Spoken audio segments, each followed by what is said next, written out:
Okay, testing. Testing. Testing audio. Huddle.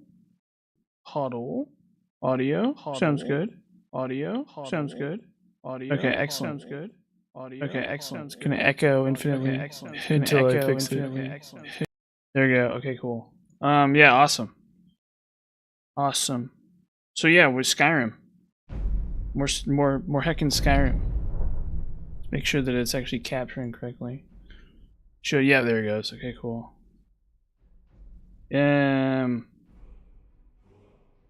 Yeah, so this is the two-handed character. I've been working on the two-handed character. It's very different than the one-handed character, right? So the one-handed character is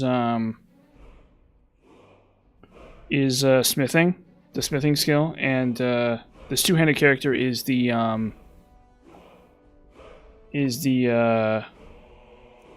whatever it's called, is enchanting. So basically, why am I in combat? Uh-oh. Skyrim. Okay, that's why. So, basically... Well, I need my actual stupid... Yeah, there you go, okay. I can see my thing. Yeah, so, yeah, this is gonna... We're still a little early on in the run, so everything sucks. It's bad. And is terrible and awful. And there's like two bears around here too. I like forgot what's going on here. So I'm trying to get this like dumb quest done. And there's like a billion bears. Yeah, there's another one. There's two bears here for no reason. It's like so stupid. And like Lydia's useless. Because she's stuck down here. Okay, come on. The bears are cringing out too. And there's a dragon. You can see a dragon in the background too. Yeah, I gotta love Skyrim. You know? You know, maybe we'll just do this. Is he really just gonna let me? No. Okay, apparently he's not. See, the situation here is like really. This is a typical like early game Skyrim kind of thing, where you're like goofed up, your follower's not doing anything. The AI is all can't deal with the cliff or whatever, and it's just a complete mess. That's okay. That's okay. What can you do? Now, what I need to do is I need to soul trap this bear. There we go. Yeah. Look at that.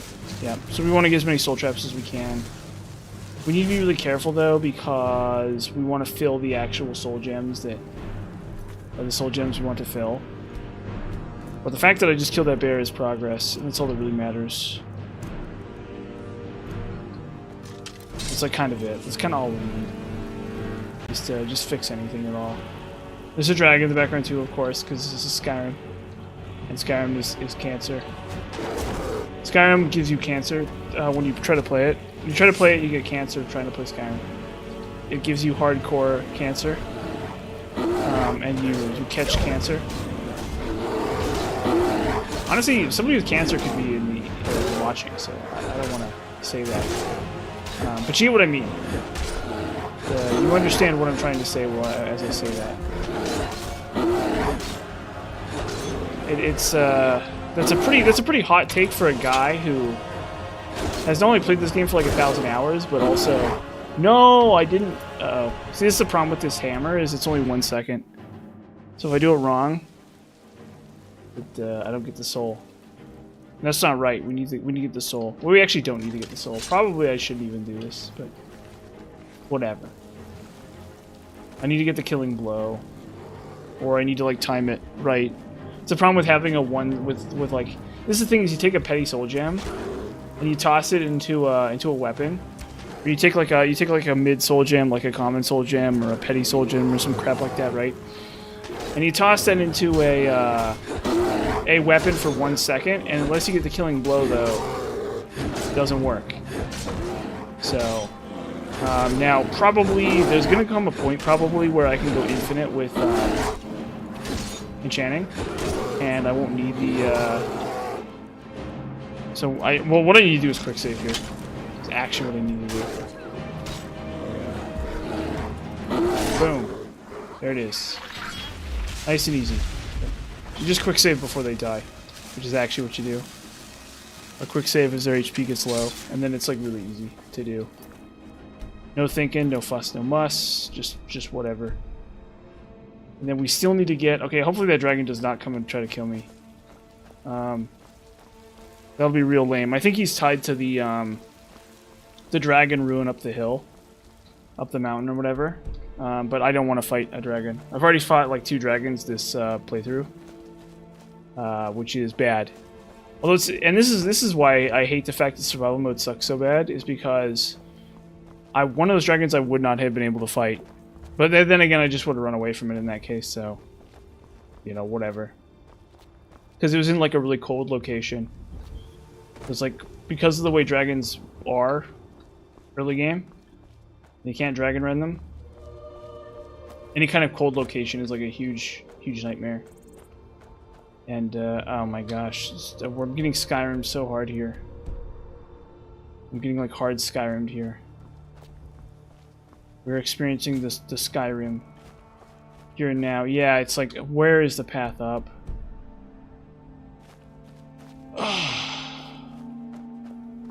I'm getting Skyrim'd here. Let's see if I can... This is why you need a horse. This is really what a horse does for you, is it stops this. Because what you do is you just like run up the side of the mountain, and it just the horse just clips up the rocks. Let's see. Let's see if I can. Let's do some Blue's Clues. Let's reverse our steps here. Blue's Clues it out. Okay. So I'm really scared of this dragon. I'm crapping my pants in terror at the... Okay, this is the path up, almost certainly. Although it looks... This does not... Okay. I just don't know. You can never trust Skyrim paths. They will always betray you. It's the nature of the beast. You're like, this looks like the path up the mountain, and then it's not. It's like, this is a really common problem with Skyrim and verticality.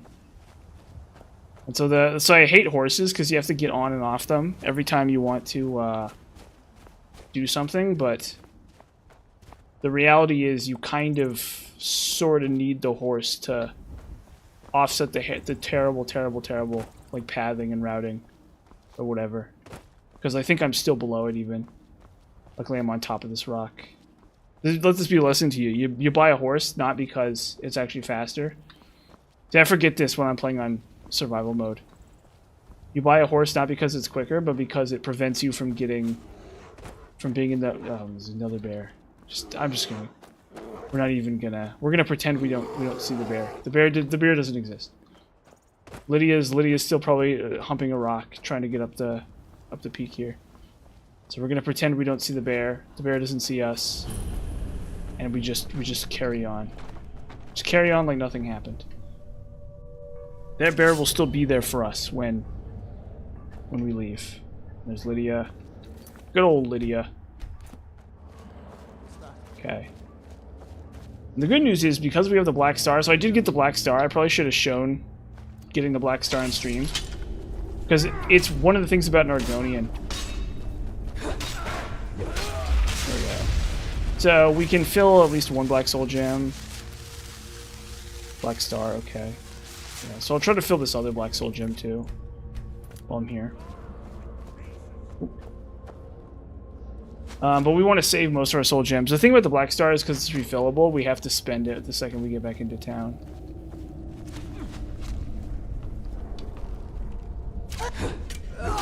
What's going on with this quest?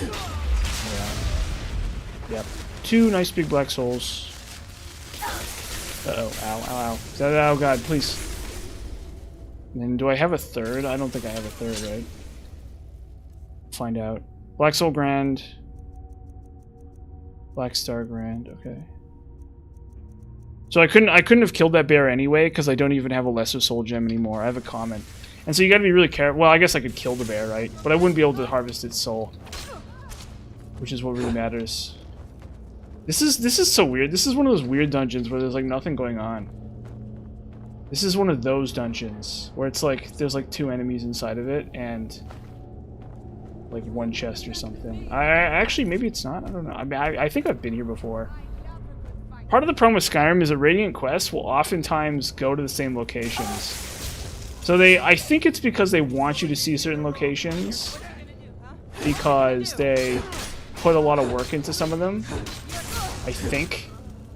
So you'll see some locations over and over and over again on a, out of, Radiant quests, but I don't know for sure. It probably varies, unfortunately.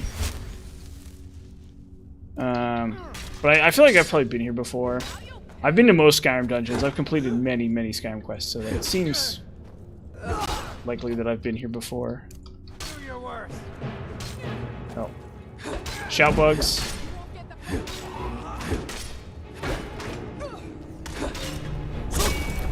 Yeah.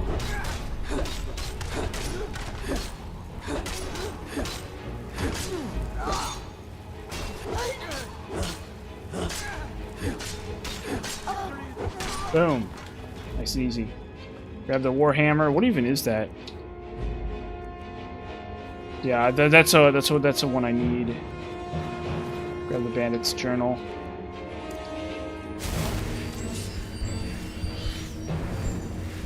What does it say? If it's some lore stuff, I'm gonna be so mad. If this has nothing to do with the quest, okay, yeah, this is so stupid. Yeah, it's I know I've been here before. It's so weird how the Radiant quests work. And how it's like you go to the same dungeons every playthrough. So like, does it even work? It's like, you know how like in Fallout 4, I don't know if people know Fallout 4, but there's like the first quest and it always sends you to like the same place. And you can technically get different ones. You can technically be sent to different places, but most of the time it'll send you to the same one. It's like, couldn't they have like a... I think that's probably how they do, is they look at your character's level. No, that's how they should do it, is they look at your character's level and they send you to like one of like 10 or something, right? But that's not how they do it. How they do it is they want you to see one specific dungeon for some random reason, for like no reason, and then they're like, because they put the most effort into that one, or they think that one's the best or whatever. And then they always send you to that one, I think. But the problem is that that's really, really boring on multiple playthroughs. You don't get anything. It's like defeats the point of having a Radiant quest system for the game to be like that. It's just like really stupid. Yeah, and you'll notice I'm using... you will notice I'm using Elemental Fury again. And the reason why is because we haven't enchanted anything, basically, is all there is to it. Enchanting is not there's no point in oh, look at this, that's awesome. There's literally no point in enchanting anything yet at all. Elemental Fury is just 100 times better, so we may as well not even try. We could enchant something if we really wanted to. We could do like we could enchant like a pair of gloves or something to give us bonus damage, but I haven't even found a two-handed enchantment piece. And honestly, even if I did, the issue would be is it would actually be less effective than it would legitimately be less effective than whatever I had found. So if I found a heavy armor piece with bonus 200 damage on it, it would actually be a better heavy armor. It would actually be a better enchanted piece than anything I could craft. So it wouldn't even be worth disenchanting yet. Unless I like really needed to or something, which I don't. So go over into the chest. Now we do need. Why do I have to, okay. Those are just. I have some dragon scales, not because I actually plan to use them, but because I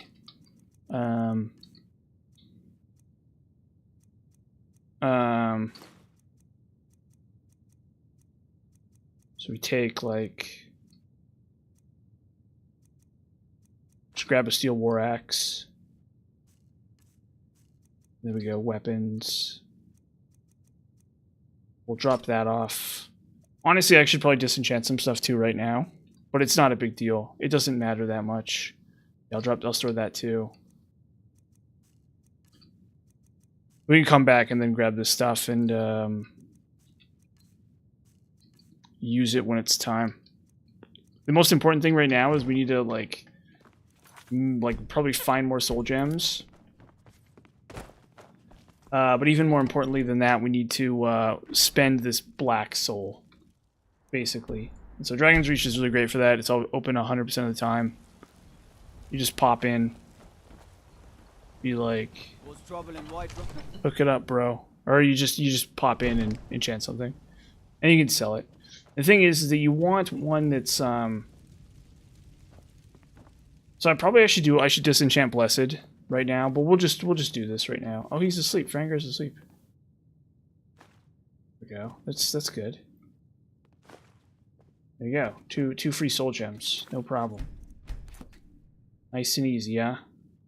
Just the way I like it. Okay, so we go. We'll grab the steel war axe. Toss soul trap on it. Yeah, it's fine. The black star. Oh wow, that was. Oh wow, okay. Oh wow, it gave me an entire level. Never mind. I was like, oh, it only did a little tiny bit, but no, it was a whole level. That was an entire level, actually. So yeah, I mean, you know, it's going to take a while. This is not going to be a fast process by any means, but what we're going to have to do is we're going to have to get to the end of Companions, and then we'll go on the quest for Ethereal Crown, which is going to take a billion trillion years. But it, you know, it doesn't really matter when. At the end of the day, whatever, you know, we're just gonna go out there and we'll just hook ourselves up with the good stuff, and we'll get a bunch of dwarven soul gems and all that kind of crap, and yeah, it's real simple, really. Where is she? Oh, there she is. I've been running. Perfect. Hopefully this will let us know more about their move. I've been hearing rumors of Silver Hand activity. A group of them run fast, my friend. Okay.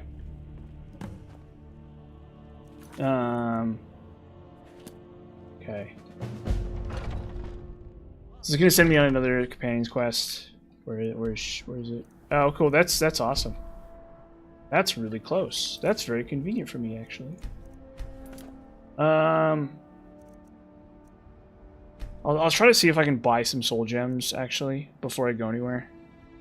At least empty ones. The problem is these are black. We're gonna be fighting black targets, so it actually doesn't matter. But we're probably gonna need them, unfortunately. There's actually nothing I can do about it. We're gonna need like every soul gem we can get our hands on, essentially. We have one petty and then 2 commons right now. Is that right? Yeah. And then we want to fill this. We want to fill the black star with a black soul. So we want to fill it with a bandit, essentially. If we kill anything else and fill with any other soul, it's not worth it. Father says I'm too young to train with the sword. Basically. That's kind of all there is to say about that. Where's Farengar? Come to Dragon's Reach. There he is. It okay. seems this damnable. He was hiding. He's hiding behind the corner for there. Okay. Wow. Look at that. Actually. So buy these 2. Buy those 2. Sure. I don't really feel like I can afford these grand ones yet. Maybe with those common ones or something. If you've got the aptitude, you should join the issue I foresee is I'm not gonna have enough gold to sit there and just dump all of my gold into soul gems over and over and over again. But it's whatever. The more we level up, the better gems we'll get, and it'll be fine.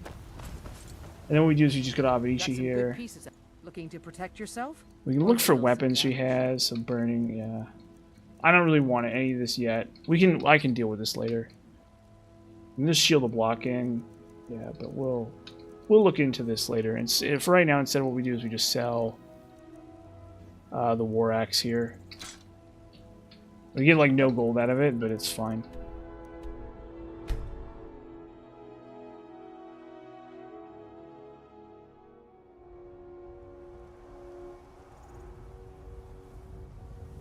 There's really only so much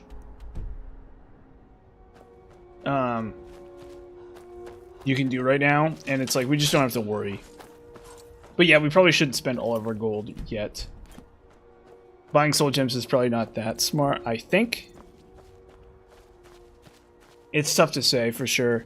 And you can go infinite with, the thing about enchanting is you can't, I'm pretty sure you can go infinite with it, just like alchemy. Where you just kind of stand around in town and, abuse it, and it works. If that makes sense. Oh yeah, see, like, I've been to this dungeon too. Like, probably part of the problem is I've been to, like, every Skyrim dungeon ever, right? And then one of the things we want to do while we go around is we want to look for crap like pickaxes. Because they're free and they're easy to get, right? So if we see like a crummy pickaxe somewhere. Although my guess is some of these dungeons have like ore veins and stuff too, so I guess in that sense it makes sense. So probably the developers have some rationale for why they send you to the same dungeon over and over again. There's like some level where it's like, oh, you know, this dungeon, we worked hard on it or whatever. Oh, there's a dog. So I think I can kill the dog and steal his precious soul.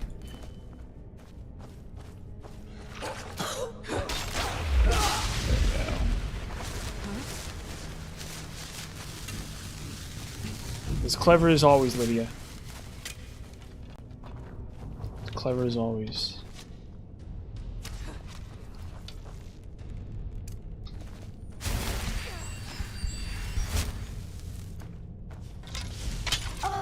Uh-oh. Luckily, this is a level 1 bandit, so it's fine. And for the race, Argonian does. Why did our bandit resist soul trap? Why did that not work? Okay, that's weird. Whatever, it's fine. Yeah, so we pick up they're like crappy weapons, which I forgot to do in the last dungeon. We want to pick up their crappy weapons. We actually really want to pick up their crappy weapons. Because it's going to be hard to get a bunch of tons and tons of crappy weapons. Otherwise. Not impossible, mind you. But just not easy. So yeah, this is the issue with this 1 second. And it hasn't been an issue until now. But what are you going to do? What can you do? You just carry on.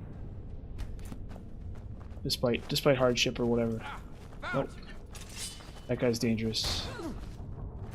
Luckily we have Lydia. Oh, Lydia, what would we do without you?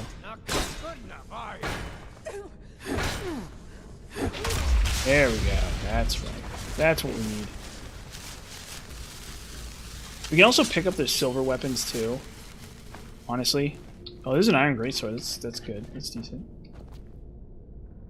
So, like, bandit enemies are actually pretty decent cleanups for this character, because we can just pick up the weapons, and we just store them and breeze home. And then that way, we don't got to think about where we're going to get weapons to enchant.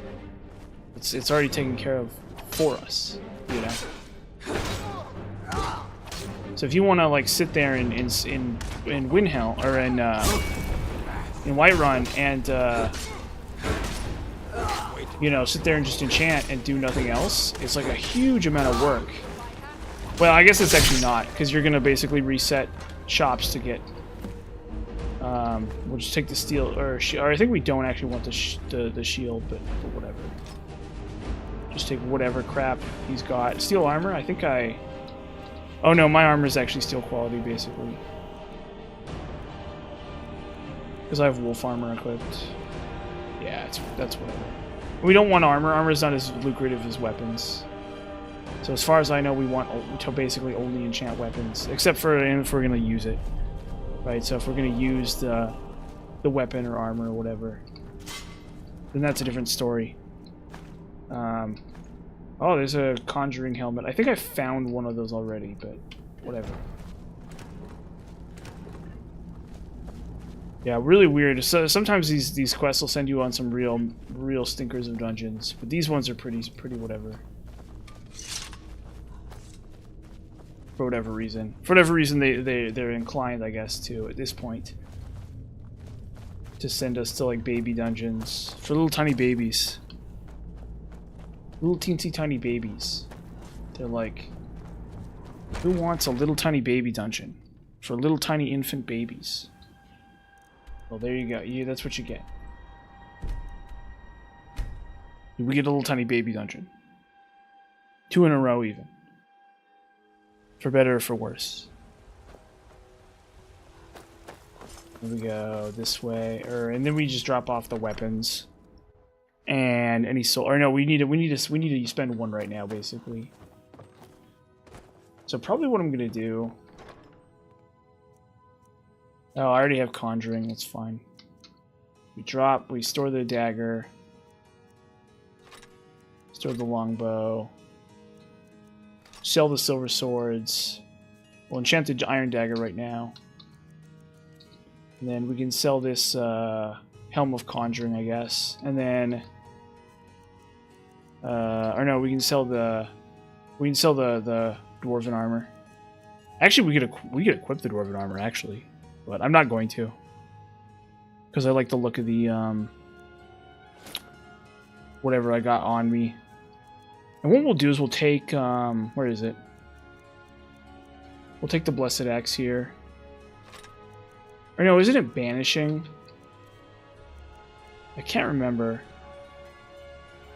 I think what we're looking for, and maybe we are looking for blessed. We'll check right now. Because one of the enchantments is really good. Like, really stupid good. Like, disgustingly, shockingly good. But I think it's banish. I don't think it's blessed. I think it's banish. I think how it goes is you want to level with blessed for the first... until you hit a certain level, and then you want to find a piece that has banish on it. I think. Because banish will instantly kill a summoned Daedra. Possibly all Daedra.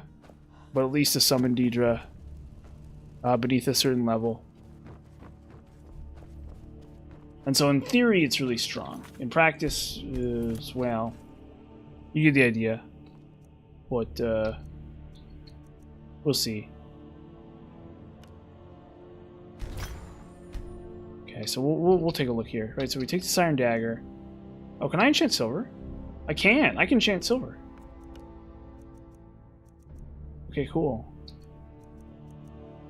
I did not know I could enchant silver.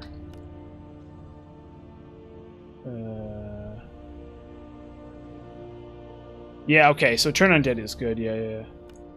There we go. Yeah. There we go. Yeah, because we have the black star, it doesn't matter that we wasted a little bit of juice or whatever, you know what I mean? So yeah, we can even take these silver weapons and toss them in the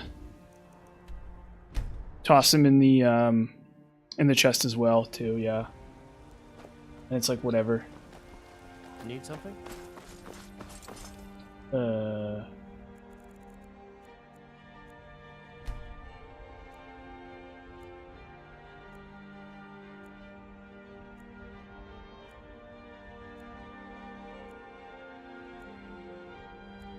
Yeah, we want to sell this if we can. Honestly, I should probably just like start looping it already.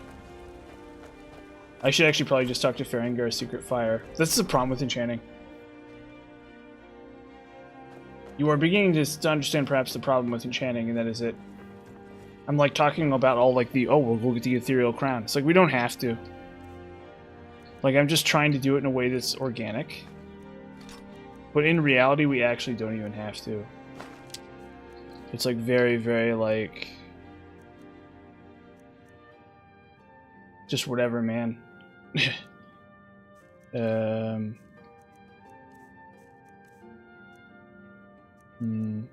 Okay, so we store these. Store that. Store that. Okay, cool. Yeah, and whatever. We'll just move along. Probably I should just buy soul gems. I think we're already in a point where I could just reset the shops and go infinite actually. You're someone who can get. Because we have or probably not actually. I think maybe not quite. Yeah. Okay. So that's only 300. So maybe not actually. Maybe we'll just keep going. Maybe I counted my chickens before they hatched there, which is fine. It happens.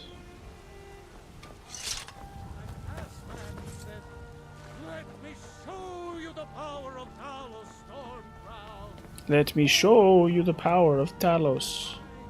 Mamma mia. I don't know why he's Italian now. Why he's Super Mario. He's like, let me show you the power of Talos. Mamma mia.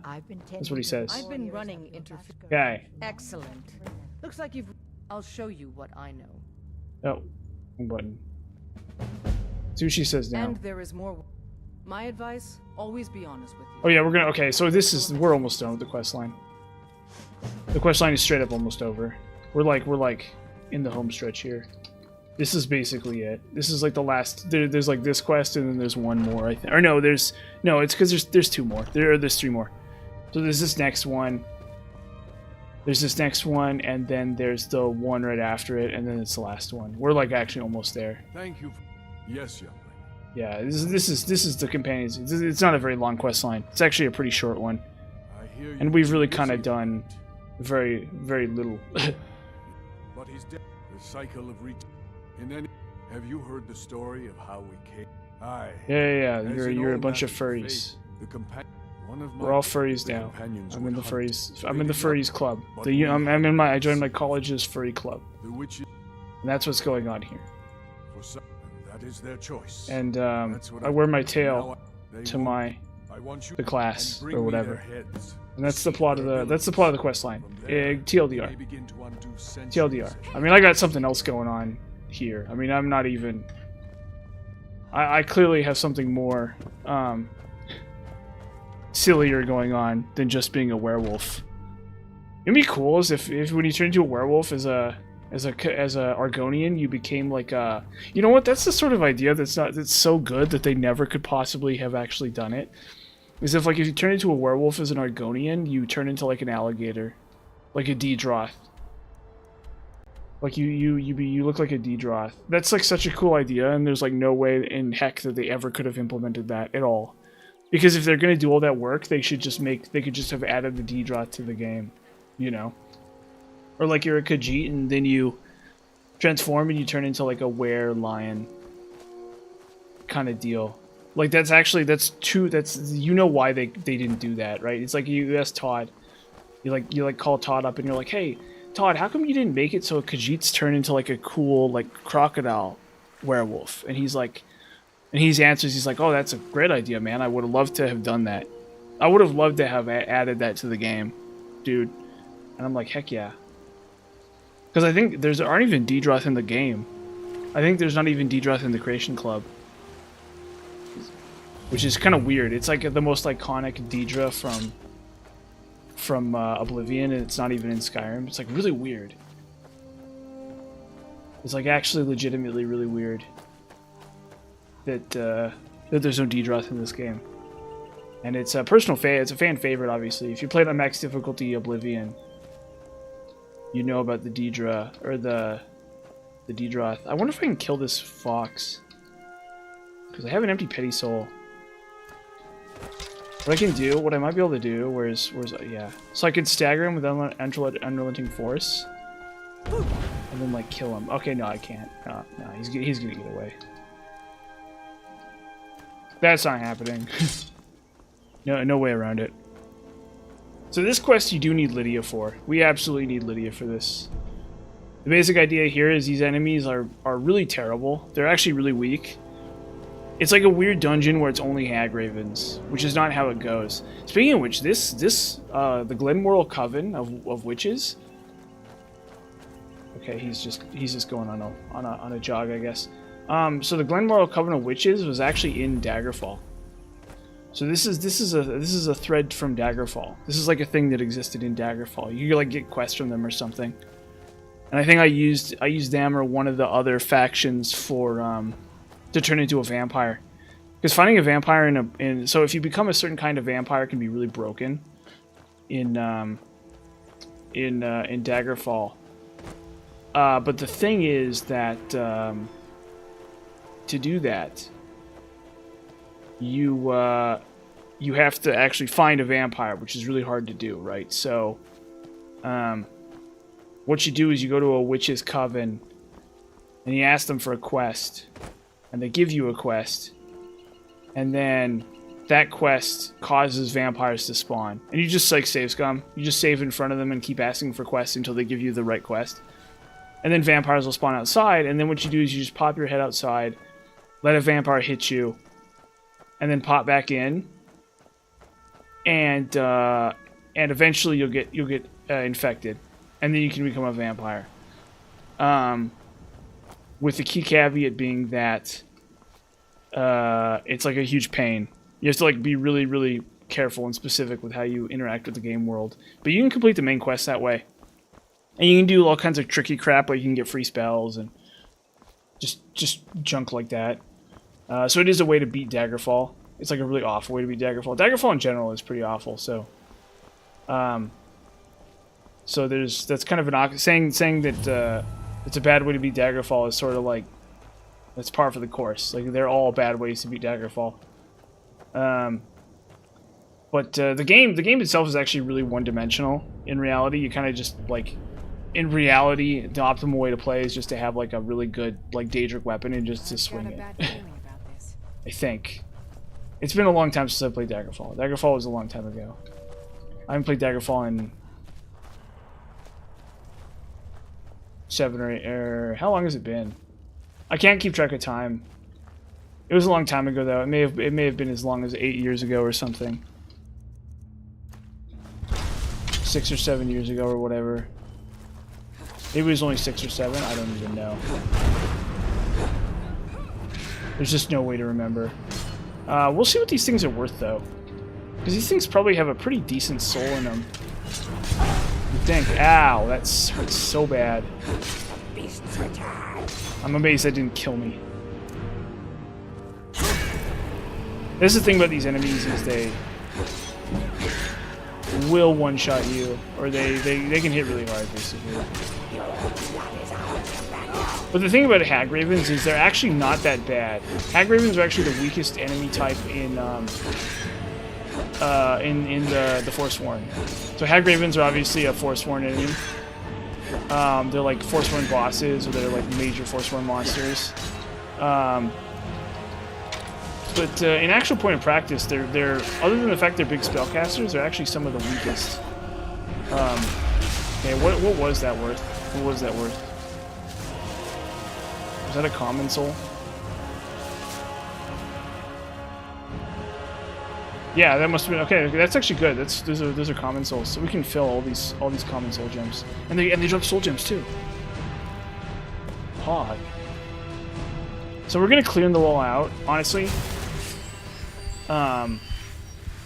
Just because they're really easy to kill. Like they're very, very, very simple enemies to deal with and kill. And so I'm gonna kill them all. I don't really want to do purification later on. Plus they drop soul gems. I just like have to. If they drop a soul gem, that's like actually worth it. Because it's just one less soul gem I have to buy or harvest later or something like that. So like I'm incentivized very much. If this were like a bandit dungeon, if these were like bandits or something, I'd be like, yeah, whatever. We don't need more than one. Yeah, and so this is the problem with melee followers, is Lydia pulling out the bow. It's like, stop wasting everybody's time, Lydia. Just, I don't know why they thought that this was fine for the AI. Like, this just should not be how the AI does anything at all.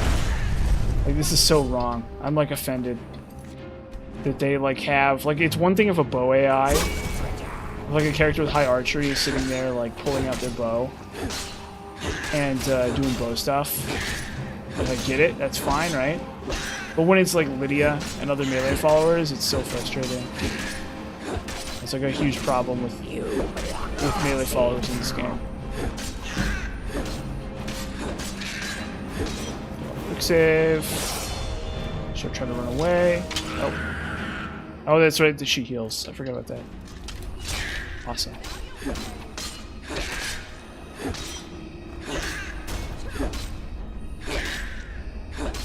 Okay. Gonna go through the slow. Boom. There we go. Nice and simple. Another common soul. Yeah, it's so good. That is so good. And they drop salts too. Salts are actually pretty good too. They're not good for this character because I'm not going to do some Atronach Forge stuff. There's shenanigans. There's some really hardcore shenanigans you can do with I guess I can sell this to Bellathor or whatever. The vendor in Whiterun, and then trade that for soul gems. So I guess I'll pick that up. I don't really like scrolls in this game, especially on Legendary. I find that what ends up happening with scrolls is they don't really do anything, and they're worth like a bunch of gold, which is worth more than whatever pitiful effect they have. But I think there's some scrolls that can do. Maybe you get like a mind control scroll or something that causes enemies to infight. That potentially be really useful, but you only get one, right? So you can't like buy. It's not like Oblivion. Although to be fair, Oblivion scrolls are pretty terrible too. But you're never gonna find tons and tons of scrolls in this game, and so they're really bad. Because like if you wanted to build a character all around scrolls, it'd be like a huge mess. You wouldn't be able to do it, essentially. Like probably you could do a mercantile character in this game. Like I do think it is possible, and basically how you do that I think is why go for me? What did I do? I'm just standing there, bro. Unbelievable. Anyway, how mercantile. Oh my gosh! See, there you go. And there it is, right there. I got Skyrimed. But anyway, how a mercantile character could hypothetically work is like you go to the vendor that sells potions, and you're like, give me invisibility potions, and you just like stealth past everything, and you just like reset the inventory and buy a bunch of invisibility potions or something, and then you buy scrolls maybe or poisons or something, and you kill enemies that way. But you can apply poisons without using one-handed or archery, so whatever. There's actually a way to do scrolls, I'm pretty sure. It's with spiders. So there's some weird scrolls you can get in the Dragonborn DLC that are more efficacious than your typical scrolls. And then if you're willing to Atronach Forge, you can do anything you want, basically. Skyrim's an open book if you're willing to Atronach Forge. There's basically a way you can convert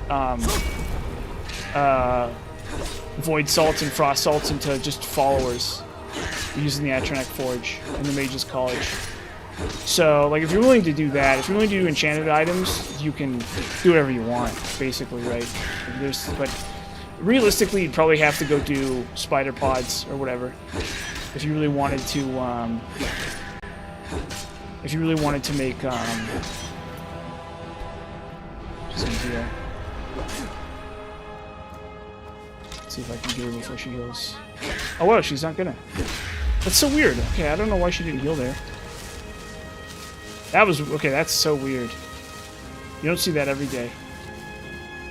It's like actually really weird that she didn't heal. But there's still one more, I think, or is there two more? I can't remember if there's 4 or 5 of them. Well, we can. If there's 5, that's good actually, because that means we can kill the black, or we can fill the black star. The black star, we definitely want to fill the black star up, like a skeever or something. Okay, yeah, it's like a rat or something. She has like a pet rat or something that I can harvest for a petty soul gem. Nice and easy.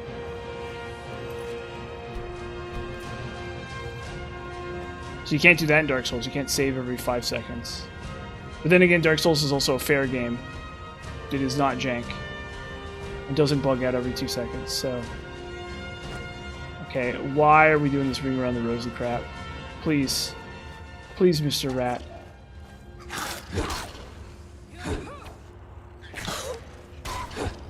Oh my gosh. There we go. That was almost so depressing if I had missed that. It's actually not really a problem. I'm just like trying to get as much value as I can, as fast as I can. So we should be able to get one more. Okay. Fill the petty soul gem. Yeah. The more souls we get now, the less souls we have to get later, so it's fine. It's fine to work a little bit. I mean, that's the thing about Skyrim is you gotta eat your vegetables or whatever before you get your meat or however that saying goes. However you wanna put that. You gotta put in the work to reap the reward. That's the Skyrim Classic. And so, because that's the Skyrim Classic, we got to put it in the work now. There's no sense in sugarcoating it, candy coating it, making up excuses, saying we're going to do it later. We got to put it in the work now. That's the important thing about Skyrim. Skyrim is a work hard, play hard kind of environment, where you work hard and then you play hard. You know, you kill the spiders or whatever, and then you steal their souls. For personal gain or whatever. Oh god. Oh god. Ow.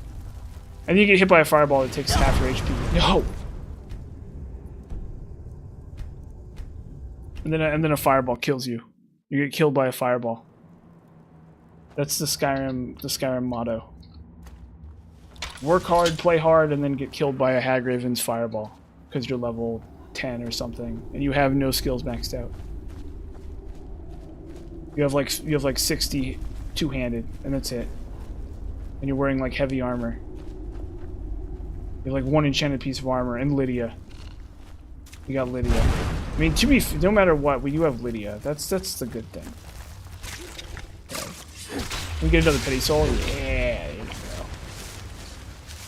Yes, yes, yes. I love when a plan comes together. Oh yeah. Thank you, Mr. Spider, for your contribution to the noble cause of leveling enchanting.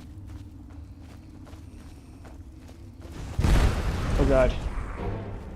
Yeah, and the reason why enchanting for this character is just because I'm never gonna do another, like, weapon enchantments are okay. They're actually not that good, but they're okay, right? You know, like enchanting a weapon with like fire or some crap on it, right? It's like legitimately not all that good. But it's like I'm not gonna do another character that uses a weapon really, so it's either now or never basically. And there's some really good two-handed weapons that have really good enchantments on them. Really unique enchantments, really like profound and unique enchantments that are unlike anything else you can get in Skyrim. So it makes sense for the two-handed character to be the enchantment character, personally. But I think on the main, it's slightly less work than it's slightly less work than blacksmithing. But it's also slightly not as. It's also a little bit less good, I think. But magic resistance will be easy. You can get that nice and easy. So there are some upsides to it. It's definitely not bad. But yeah, if you think I'm going to do enchanting for the sneak archery character, you're out of your mind. Oh, that's good. We just got a really good ring, actually. Okay, we got that. That's really good. Okay, yeah, that's all good stuff. All stuff we want right now. All great stuff. Enchanting's a lot more organic to level up, though. That's one of the nice things about it. What is this? Destruction? Okay, whatever. That's nothing. I should have known that was destruction. You never know what a skill... I can't remember what any of these skill books do. They kind of don't matter. It's like the bobbleheads from Fallout 3, where it's like, yes, you could put in hours to get one +1 special stat, but it's like 99% of the time it's not worth it. If you're doing it, it's because it's for curiosity's sake. It's because you want to go to the Dunwich building or whatever in the far corner of the map, and you want to find your way there, and not because you're interested in any kind of like you know, actual practical benefit from it, you know. So yeah, that's the issue with the skill books. Funny thing is, for these crafting skills, are actually pretty decent though. And then there's, for enchanting in particular, there's a guaranteed one. There's a real slick guaranteed one in Dawnstar, I believe. Uh-oh. Why is it saying optional? Wipe out all the Glenmore Witches.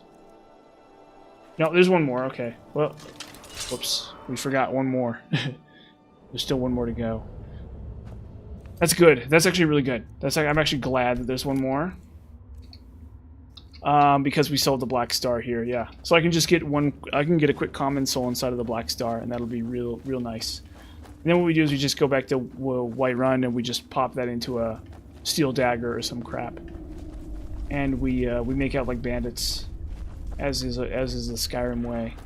So you'll notice that this is a lot more organic than smithing. This is a lot more organic than smithing. The thing is that getting the Black Star early is actually not that easy. So the reason that this character is an Argonian, and that makes it a lot easier. If you're not an Argonian, getting the Black Star early is real tricky. You could probably an orc could do it too. The problem is that even if you... An orc actually would probably struggle because they're magic opponents. So I think Argonian is actually optimal for getting the Black Star early. Which is weird. Like, Argonian is optimal. Argonian is actually kind of creeper OP. Like, low-key and legitimately, Argonian is creeper OP. Oh, boy. I'm lost. I'm lost. Okay, you know what? The first step is to admit it. The first step is to admit it.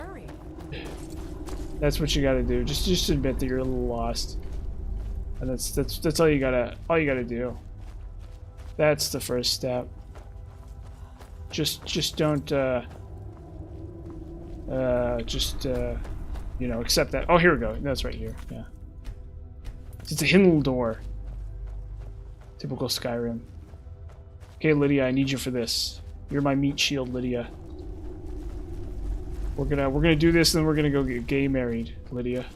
But first, I need you to handle this this horrible creature.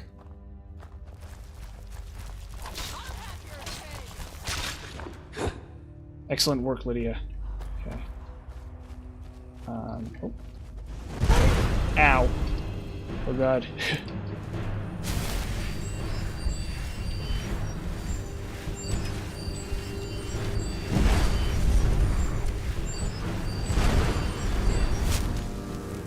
We're actually not going to marry, or no, are we going to marry Lydia? We don't have to. We actually don't have to. It depends. It depends on how I want to do this. Because you can get the bonus, you can get the buff from marrying Lydia. Or from any person, really, but Lydia in this particular case is just convenient. If I wanted to marry, any other NPC, I could. But the nice thing about Lydia is that she's really, really convenient. She's just the most convenient NPC to marry, generally. Or no, that's actually not true. Really, it's Mercuria. Technically, it's Mercuria. Is actually the most convenient NPC, except you have to pay him 500 gold. We're definitely not going to do that. We're big old cheapskates today.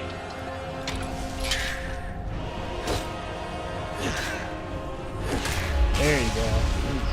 Oh, so good. We're big old cheapskates, so we're definitely not going to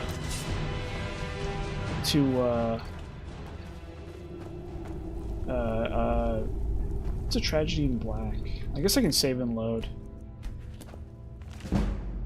Oh, this is enchanting. Okay, interesting. I'm just gonna take it. I'm just gonna take it. I don't really care. It's a big shame. I basically, because I'm not gonna see that book later. I'm not gonna bother, like, resetting for that or coming back or anything like that. I could, because I think this dungeon does not respawn. I actually don't know for sure. This dungeon actually might respawn, and I have no way of knowing. But it's not important. It's really just not important. Instead, what we'll do is we'll just focus on we'll just whatever. Well, whatever it. We got what we needed. Okay, so, and I'll level up right now too. I'm at it. Always health, no matter what. Okay, so enchanting, you get that. That's really good. It says soul gems provide extra magic for recharging. Sure.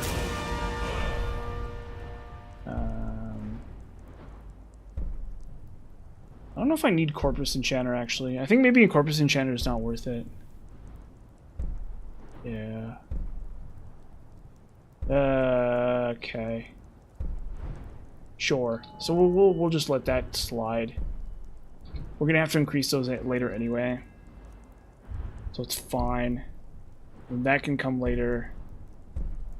I don't need any of these at all. Devastating blow. Yeah, okay, so sweep and paralyzing. Probably in the long run I will want paralyzing strike. Yes. Or whatever, but it's just not essential right now. There comes a point where paralyzing strike is probably really good.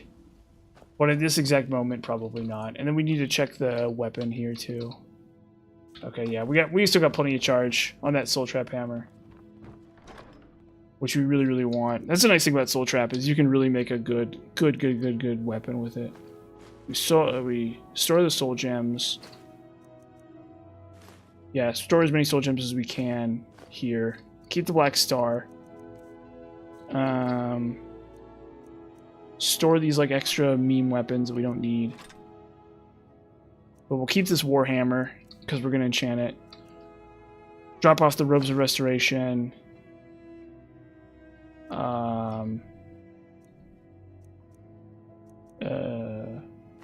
That. Oh, we can equip this ring.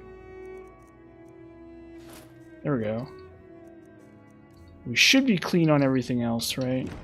Yeah, I think we're fine. We'll wait until morning. I'm gonna go see Bellathor. We'll go see Bellathor and goof around with him for a minute. Just to try to get some of these jewelry pieces off. Apparel. Yeah, okay. So I have I see the thing is I could disenchant that ring, but it wouldn't. You're someone who can get. I wouldn't get it. It'd be basically the same. It'd be about 6s. So sell that. Sell that. Sell that. Okay, cool. Don't forget. Yeah, we don't want to enchant any armor. It's not worth. You're never gonna get your value from armor. Period. At all. Like if you have really high skill, obviously you can do whatever you want, right? If you have 100 enchanting skill, you can do whatever you want, but we don't really need that. Oh, a bit of this. Okay, what's up, Bellathor? What up, bro? Oh, see this wooden sword.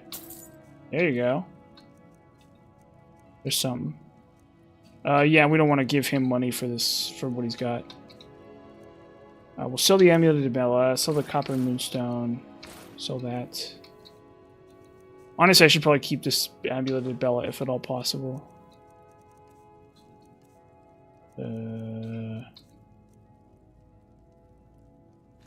Sell the amethyst.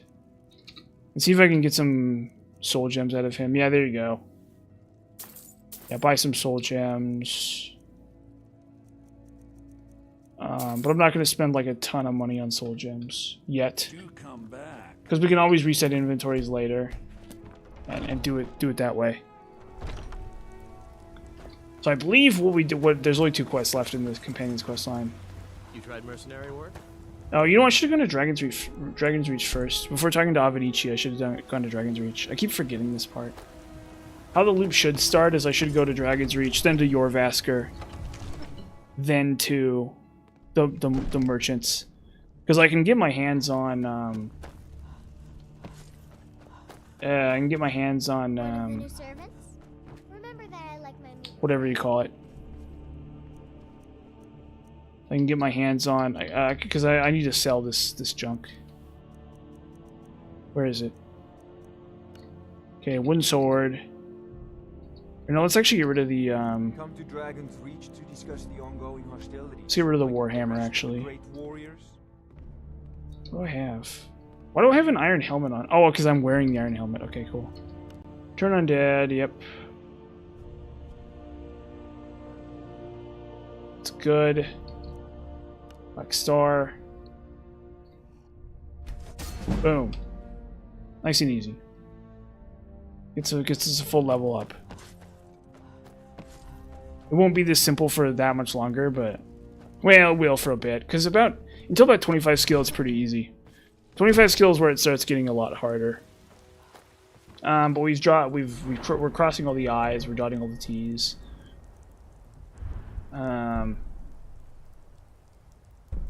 This shouldn't be too tricky. We definitely want this one. We definitely want this one. And we definitely want Frost Enchanter. I definitely want Storm Enchanter. And we definitely need extra effects. I think Corpus Enchanter is not essential, but we'll see. That's probably the one that we're going to skip out on. But Enchanting's a pretty good tree overall. There's kind of no reason not to get everything, or most of it at least. And then at this point, the companions, or Jorvaskr gets attacked. Ooh. Loot some items. These two. Yeah, loot this silver sword. That's great. Gold, potion of cure disease is always good. Silver sword. Yep. The Silver Hand. They finally had the nerve to attack your vessel. The silver hand finally had the nerve to attack your Vasker. Oh, hey, hits, dude. What's up, dude? Yeah, I've been good. I've been doing real good, actually. Been nice and busy. Been doing all kinds of crazy stuff. Been working really hard. It's been good. It's been good. There'll be another video on One Handed out relatively soonish, or within the next week or two. But I'm just trying to, you know, I don't think I'll ever stream like I used to, but I definitely want to get a couple streams in here and there. Yeah. I've been doing great. It's been good for me. I've been nice and busy, like I said, and it's always good. It's always good. Long life to you. Well, yeah, maybe not always, but for me at least, it's good. I am your sword And I feel like my videos have, for whatever reason, I seem to believe that my videos are of a nice high quality lately. I kind of almost don't feel that that's even possible or true, but you know, it's nice to at least feel that way. Or no, we need what's it doing? Purity Revenge. Okay, where's that? Okay, sending us to Drift Shade. Okay. So yeah, we drop off all this junk before we go anywhere. Basically. I don't claim to be the looking to protect It's really yourself important that we get or as much of this DLC. junk dropped off as we can. Yeah, so she gives us 200 gold for that, and that's Don't fine. forget to check inside the shop. Oh, we got Vilkas with us. That's right. Okay, so Lydia's not going to help us for this one, which is fine. I think Vilkas is probably better than Lydia. Yeah, that's my hope. You know, I mean, that's the thing, right? Is it's like I kind of have my cake and I get to eat it too, right? Because at the end of the day, I feel like my videos are supposed to be informational, and I think they're maybe successful at that. So that's kind of the attitude. Is my hope is that my videos are always going to be good. You know, like they're never gonna. There's no time limit on them or anything like that. So I think this next dungeon is humans, or it has to be. It's definitely silver hand, which is fine. But we're not going to be able to get any soul gems for this one. Yeah, like, but I mean, you know, it's like I get like 200 views on the Skyrim survival mode video, right? Which on the surface you're like, oh, that seems like it would be a problem, but it's like, no, that's actually not a problem because that's a survival mode video that forever. Anyone in a million years from now that wants to know about survival mode Skyrim can watch that video and get the gist. And so I like that. I really like that. It's generally my attitude. Man, this is gonna be such. Okay, I need to not. What am I doing? I need to come at this from Dawnstar. I don't know why I'm trying to get at this dungeon from Winterhold. It's like the worst possible way to do it. See, in survival mode you can't do that. Survival mode I have to reload a save. Where do you want to go? I'm just like completely in the wrong place.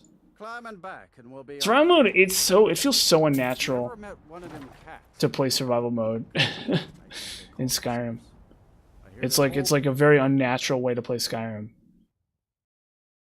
To be honest, is like Skyrim without fast travel. Skyrim, it's just not Skyrim almost. You really need it. You need that little extra oomph. Yeah, well, that's the goal. Because, like, that's this funny thing is when I was playing Fallout 2, this was years and years ago. This was literally years ago. When I was playing Fallout 2 for the first time, and I was reading this guide on this website, and the guide was, like, 10 years old or something. Like, 15 years old or 10 years old or something when I was reading it. You know, like, this would have been a guide that was written in probably the mid to early 2000s, you know? Or, like, it was, like, a compilation of different tips and tricks from... and then kind of, like, organized by one person. And it was probably done in, you know, 2012 or something, would be my guess. I don't know for sure, right? Maybe there's some... maybe all parts of it were done earlier, parts of it were done later, right? But it's this guide for Fallout 2, and I'm sitting there reading it 10 years after the fact, or no, probably before then. Probably before 2012, because I think I was reading it and using the guide in in 2017-ish. 2016, 2017-ish. This would have been a long time ago, right? But every time I play,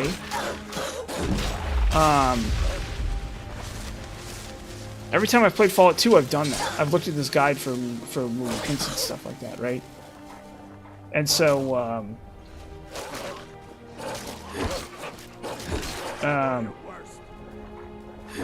come on, where's the... There she is.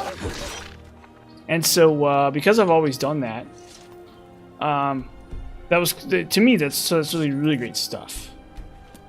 And there's like there's always a possibility that my Oblivion videos, even though like they on the surface they look like they're not. That's the crazy thing about YouTube, right? Is it, to me, my Oblivion videos are actually really insane. My Oblivion videos are like truly like insane, like so poignantly insane that it's like ridiculous. Like when I look at my own Oblivion videos, I'm like, oh, I'm the preeminent expert at max difficulty Oblivion. There's no one on planet Earth who knows more about Oblivion than I do. And they're like not, and they like didn't do that well, because maybe I didn't organize the content right, or I just, you know, like maybe there's a luck factor. I don't know. It doesn't really matter, you know. So to a certain extent, but it's like fine. It's like you just let go. You know what I mean? You just like let go of that. You're like, yeah, you know, whatever, you know. But it is weird. I'm sitting there. I'm like lying there in bed, getting ready to go to bed, and I'm listening to my own voice in the Oblivion videos, and I'm like, I literally am the preeminent expert on Oblivion on planet Earth. Like, at least max difficulty Oblivion. I know more about the tips and tricks and techniques and strategies for max difficulty Oblivion than literally any other person on the Earth. And I think that's really cool. That in and of itself is its own privilege. You know, there's no, you can't put a price on that. Did I already come here? Yeah. That's the thing. That's exactly what I'm talking about. So that's kind of the driving motivation behind my videos, is to try to be something that somebody could like see afterwards, and then reverse engineer what I'm doing and understand it. Yeah, I know. That's the thing, is I really truly am, as far as I know, like the greatest Oblivion genius or something of all time, which is like weird. Which is like really, it's like really weird. Because no one in the whole world has ever done it like I've done it with Oblivion. And I think honestly, I'm probably the world's preeminent expert on max difficulty Skyrim too, which is like so weird. It is actually kind of surreal that I must be wrong. There probably are other people who have put in the kind of work that I have. But if there are, they've never published it. They've never like posted videos on YouTube that are like, or they've never posted things on forums or something where it's like, I beat Oblivion on max difficulty with this or that or the other thing. Yeah, absolutely. There's some really crazy stuff in there. But yeah, so if you're playing the remaster, a lot of my tips still work. I'm gonna do videos on the remaster at some point, but the remasters are a lot easier. The remaster is a lot easier. It's not as brutal as the original Oblivion. Not even close. It's like much more forgiving. Enemies have like way less HP and, you know, stuff like that. So it's not as essential. So but I'll do a whole fresh set of playthroughs. I'll maybe do like I'll do a whole set of new characters with the remaster at some point. Because there's some new tricks, there's some new tech. It's not as high stakes. You know, little stuff works a lot better. So you can basically play a more like run-of-the-mill character and get away with it, which you couldn't do in the other Oblivion. Every character has to be like completely insane. Your character has to be a crazed madman that's like built in a very specific crazy way to be able to survive in. And if you want my personal recommendation of the craziest video, actually, if you want my personal recommendation of the craziest video ever, the one you'd want to see is the Mysticism Guide. I think the problem with the Mysticism Guide is, knowing what I know about Oblivion, it's literally the craziest video ever made. But I think that it's yeah. Hey, thanks. Welcome. Yeah, so you liked about the DS3 New Game Plus? Yes. So as far as I know, that's the easiest way to do DS3 New Game Plus. I do plan to do DS3 in the future, again. But if you want a good Oblivion video, my mysticism guide is pretty crazy. That's about as insane as Oblivion can get. That's how crazy Oblivion can be, is if you watch my mysticism guide. And that's basically what you can do in Oblivion, is you can get a bunch of spells that that make enemies that cause you to reflect damage. So if somebody attacks you, if somebody like punches you, they take the damage and you take none. And you can stack that a bunch of times, but you have to know exactly what you're doing. You have to play you have to have like all the right spells, and you have to know how to stack up all the spells together and crap like that. And so yeah, so if you want to see Oblivion brought to its absolute limit, like just the most mad lad, crazy weirdo Oblivion crap, then you want to see the mysticism video. The rest of the videos are pretty interesting too, I do think. Because Oblivion is like a crazy person's game. It's like Skyrim for crazy people. It's sort of how Oblivion was. It was like Skyrim is so much better than Oblivion, because Skyrim was actually designed around Legendary. People don't know this about Skyrim. The more you know about Skyrim, Legendary at least, the more you discover that the developers knew exactly what they were doing. And they just left it out there for people to discover. For Skyrim Legendary. So in reality, you can do Skyrim Legendary with almost anything in the game, as long as you know how. It's all about knowing how. And knowing like what's out there and stuff like that, right? So Oblivion was never intended that way. For Oblivion, they never intended it. Now for Morrowind's a bit of a mid-ground, where Morrowind is easy enough that you can kind of get away with anything you want, if you know how. But it was never intended to be played on max difficulty either. And then Oblivion was designed by madmen, and so the max difficulty was never designed around. And so to do max difficulty Oblivion, you have to kind of know everything about Oblivion, or you have to really have like some certain specific kind of setup. Did that steal? No, I didn't steal soul. I didn't steal his soul. Boo. Crazy. I really needed that soul. I didn't need that soul, but yeah, it's a good game. Morrowind is really good, actually. The main problem with Morrowind is you have to know to get the teleportation items right off the rip. So do yourself a favor and buy a bunch of scrolls of Sylvie Intervention or Divine Intervention, and then getting back to town becomes really easy. And then for the quests, most of the time you can find them on your own. So the quest givers will there's no quest markers, right? They'll be like, oh, you need to go to this rune, and it's hidden next to this rock or whatever. And it's my opinion that looking for them most of the time, you will find them if you try. You're not gonna have to look up most of them, but some of them you may need a little help. But in my opinion, oh yeah, hey, have a good night, dude. Thanks for stopping by. It's nice talking to you. Nice seeing you. What was I saying? What was I saying? I was saying something, but I can't remember what it was. Oh yeah, so like Morrowind. So Morrowind's a great game. Morrowind's a truly great game. There's no game like it for sure. But with that being said, it's like way easy to get lost in Morrowind. And there's a lot of so you want to be able to teleport, basically. You want to do that's why there's fast travel in Skyrim, is because Morrowind was so bad without teleportation. So the more you know about Morrowind, the more you know about Morrowind, the better.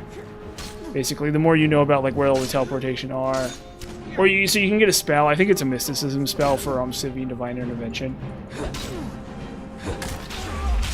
There we go. See, we got our black soul there.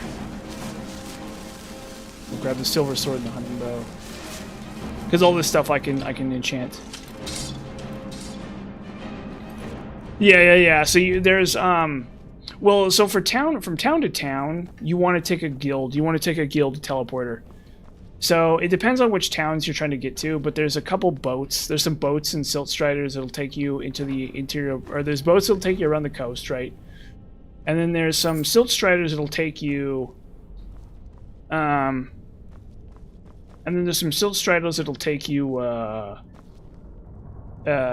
inland to certain places. It depends on and where you want to go. And then there's also guild teleporters too, and so you can pay them. And they'll take you to different places. But when you're finished with a quest, or when you don't know what you're looking for, stuff like that, what you can do is you can either use a scroll of Civic Intervention or Divine Intervention. Yeah, I recommend Morrowind. Put in the effort, and you will find it a great game, definitely. But that's one thing you want to be able to teleport. You want amulet. There's a quest for Amulet of Mark and Recall as well, and that's going to make your life a lot easier too. And then another thing you might want to consider doing is getting the boots of blinding speed and knowing how to abuse them. So there's a pair of boots, and they give you like a ton of speed, right? But they turn your screen black. You can't see anything. But if you make a spell that makes you immune to magic for like 1 second, you can put the boots on, and you cast a spell. It only lasts 1 second. Right, but then you open up your menu and you just put the boots on, and then you run really fast, and it costs you nothing. And so if you really want to get into Morrowind, and you really want to like enjoy Morrowind, having those boots, having at least teleportation is really good. And if you don't mind a little bit of cheese, the boots are really nice too. It's a little cheesy. I don't think I'm going to use them from when I get around to playing Morrowind. I think that's just a little cheesy for me, personally, but. That's one other tip I can give you, is if you really are like, how do I get around this game faster and easier? You know, how do I have more fun with it? Boots of blinding speed. And then that'll help enable a lot of characters, because you can kind of run in and you can dodge stuff, you can dodge spells, you can run in and out of their ranges. You know, there's all these little things that the boots of blinding speed will do for you to make it a little bit easier to get around. But for any difficulty other than max difficulty, you don't really need it. I'm like thinking in max difficulty terms here, actually. So maybe you want to avoid this stuff, actually. Maybe this will ruin your enjoyment of the game if you take my advice. But the teleportation stuff is good, though. That's no matter what. It doesn't matter what difficulty you're playing. For the teleportation stuff, you definitely don't want to be. You definitely want to know exactly where every teleportation point is. That's like the most important thing. Yeah, but like I was saying, I am also an expert, or I'm an expert at Skyrim at least. I haven't finished the videos for it, but I definitely know what I'm doing in Skyrim for sure. I've played a lot of Skyrim. I've done all kinds of crazy stuff. Oh, there's a steel helmet. There you go. It looks terrible on my character. Wow. Dang. Oh well. They all can't be winners, as the saying goes. It doesn't have to be fashionable, does it? I guess.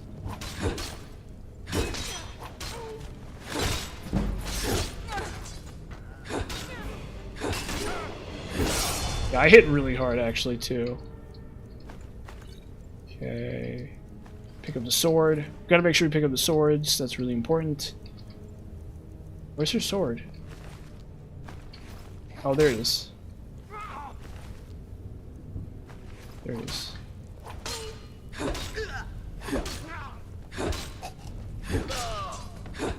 Yeah, so this quest line is like the easiest quest line in the game, and it gives you so much good stuff. I love this quest line so much. Yol. Where you basically fight like level 6 bandits for the whole thing. The funny thing is they drop silver ingots, but you can't actually improve a silver weapon. So I guess maybe when they were designing the game, they were like, they said to themselves, "Oh, we need to have silver ingots on these guys, so you could technically go to a blacksmith and like put your silver ingot on a silver sword to like improve it." But they never actually let you upgrade silver swords. You can enchant them, but you can't upgrade them with silver ingots. So it's like really funny. Or I mean, it's also a quest for for if you're playing like a warrior character, you might be a blacksmith too. So maybe that's really what's going on. But it is pretty funny. Like that's what I assumed would be the reason. Oh, come on. Come on, Skyrim. Work with me. There we go. Yeah, there we go. Come to daddy, werewolf. Holy heck, what's going on? Oh, there it goes. Never mind. He's going down like a sack of bricks. He's going down like a sack of bricks. Look at that. Cool. That's actually really good. Those guys can be a real pain. So I think this character's kitted out real good. Two-handed is actually better than one-handed if you're just trying to beat the game fast. But it definitely it's weaker in the long run, but not by any kind of like meaningful amount. The really fun stuff hasn't happened yet though. We're not doing like oh shoot, I'm carrying too much to be able to run. Yeah, we'll just drop a greatsword, it's fine. Can't get everything. You can't get everything all the time. We definitely want... We're probably going to have too many weapons anyway by the end of this. So it like doesn't matter. It's not really an issue. The important thing is we just have enough weapons that we can just like stick them in our house. And then just pull them out to enchant them whenever we need to. And that's like that's the only thing that really matters. Everything else is kind of secondary. That's just... We just need to make sure we have the weapons for that. While we're going through this process. Oh. Go ahead, Vilkas. Take the lead.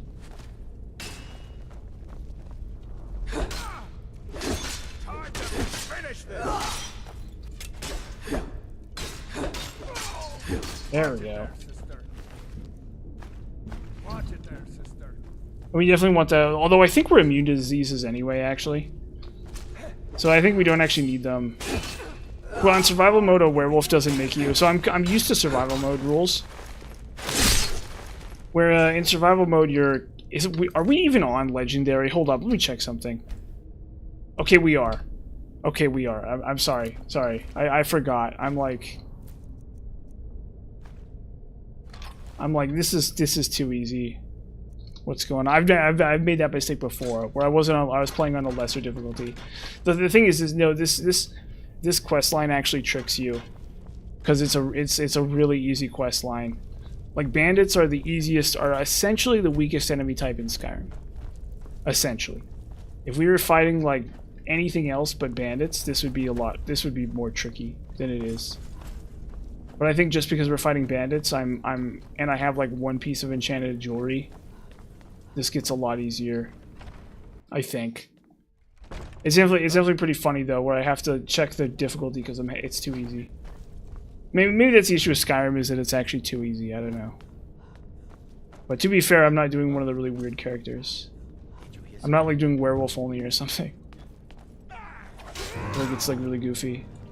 This room might be problems, so I think maybe I spoke too soon.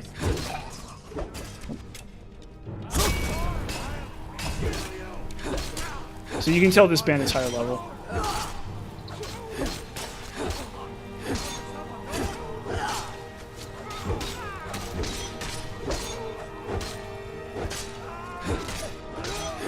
Sweet. Okay. We want that dagger. That dagger's really good. And if this guy drops a bow, we want that too. No, he doesn't. Yeah. Weird. Bows are nice because they're nice and light. I'll mount your head on the wall, cat.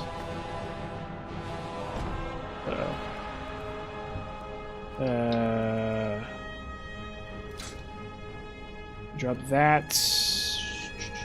We drop. Just drop 2 of these. That's fine. That's fine. Only so much you can carry. Bam, bam. There's actually only so much you can carry. We want to grab the longbow though. Okay, yeah. That's it. That's fine. The fragments of Wuthrad. Grab the dagger. We want the dagger actually. Yeah, just drop whatever. Only so much you can carry. And I can't give anything to him either, because he's a temporary companion. Or he's like a temporary ally or whatever, you know? So we just worry about that later.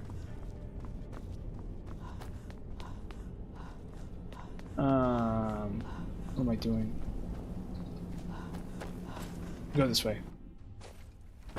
Huh? Okay, so we're gonna start by we're gonna teleport straight to Dragon's Reach. We're gonna start by enchanting something really quick before anything else, just to get ourselves a little bit more XP here. They want to back the storm cloaks. They'll get what's coming. Really great quest. Okay. And then it's just, there's actually only one more quest in the whole quest line.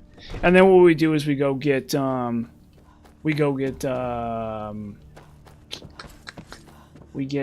Ethereal Crown, which is a huge pain.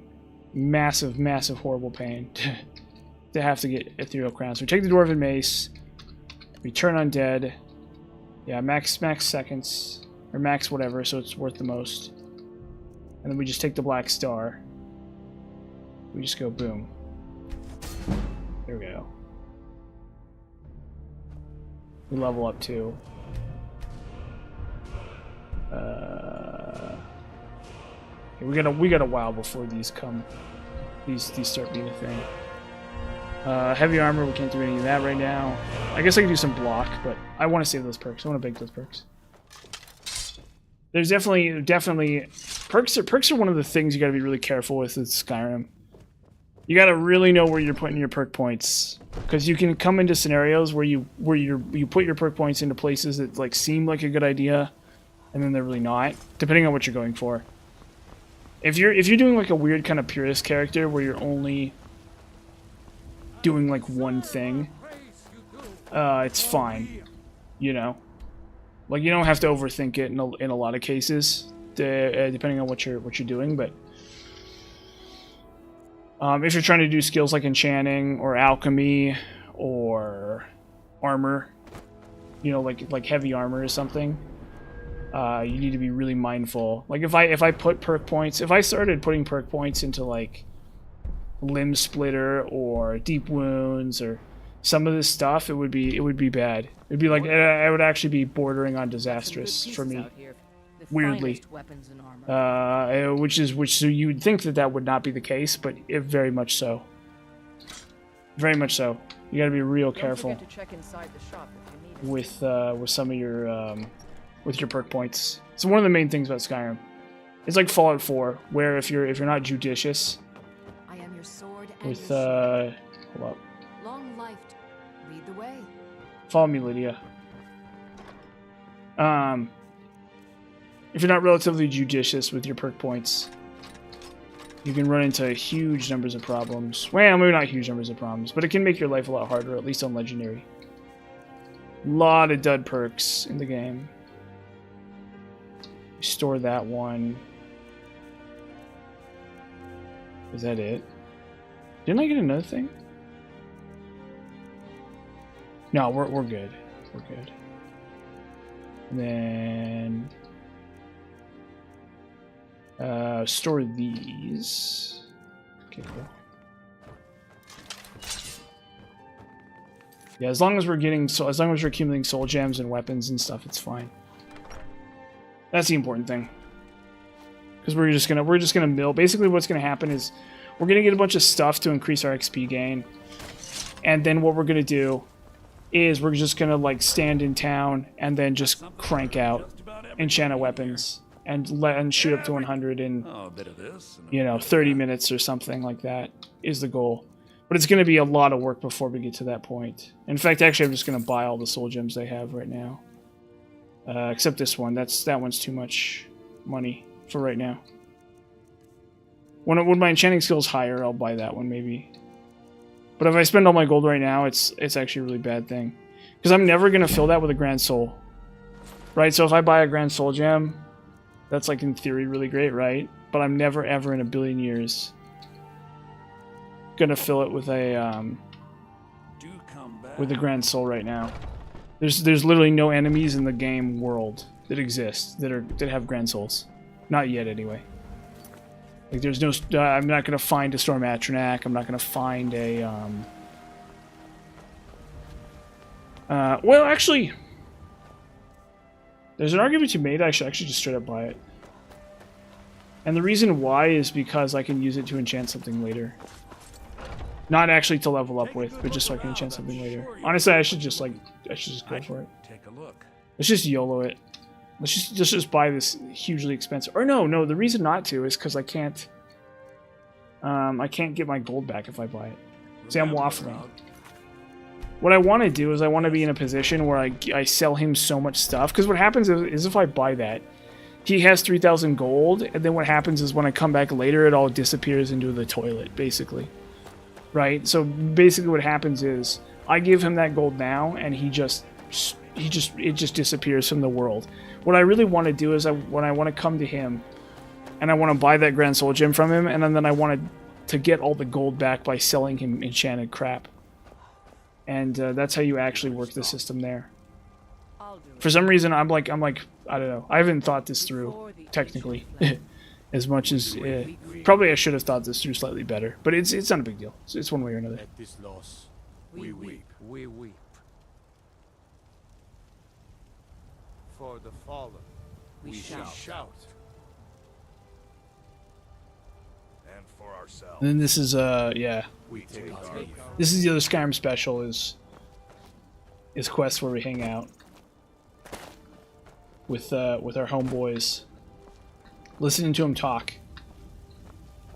He's like, I'm actually your son, Sean, of Institute fame. Uh-oh, I'm stuck. Uh-oh. Oh, no. Oh, there it goes, okay. So let that be a lesson to you. Where are we going? Who is it? Who am I talking to? Oh no, it's not done yet. Members of the Circle, let us withdraw to the Underforge to grieve our last together. Okay. Do you have the I'll need to prepare them for mounting again. Careful with those. Of course, there's another. I'm not sure I'm the best one to go through. Thank you. I'll be here. Okay, and then I think we can steal some more stuff from his room too. While we're on this. I think this is the one opportunity we get to loot the whole place and just take everything good. Not nailed down. But there's really not that much in here actually. This place is a little mid. Oh wow, I can't even take this stuff. This place is actually a little mid in terms of loot. If I'm being honest. But we'll look around anyway. We'll see if there's anything really cool to steal. I think I already took the weapons out of the display case like 3 hours ago or something, so we'll look around. Maybe there's for some reason I seem to think there's some soul gems here. But I'm probably just getting some wires crossed with Oblivion. Because in Oblivion there's soul gems everywhere. And just like crap like that. But for some reason I seem to believe there's some soul gems or something around here.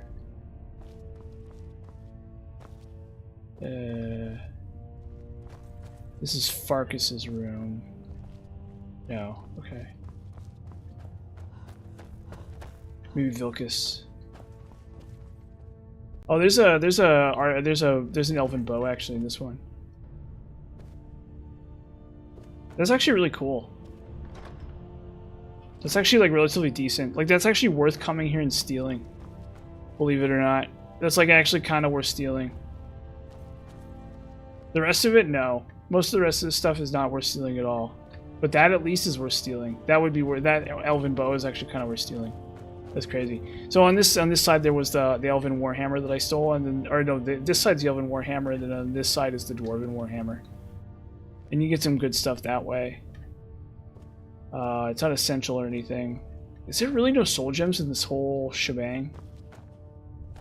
Am I really just... Oh, I stole a plate too. Ugh. Ugh. Oh, there's an unusual jewel. Yeah, for some reason I thought there were some soul gems around here, but I guess just not. Maybe there's one in like the winter college winter hold or something I can take. I guess I could go there.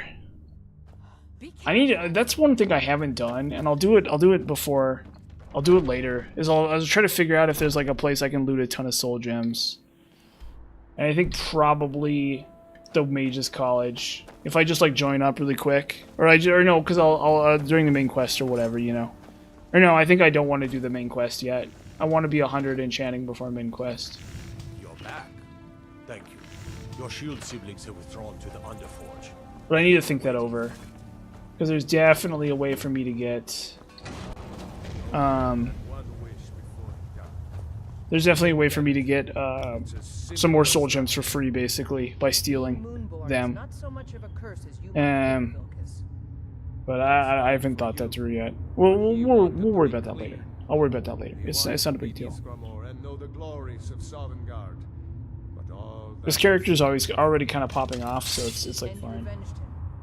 Godlack did not care. Oh wow, look at this. Lydia's in here. No, Fargus, he didn't.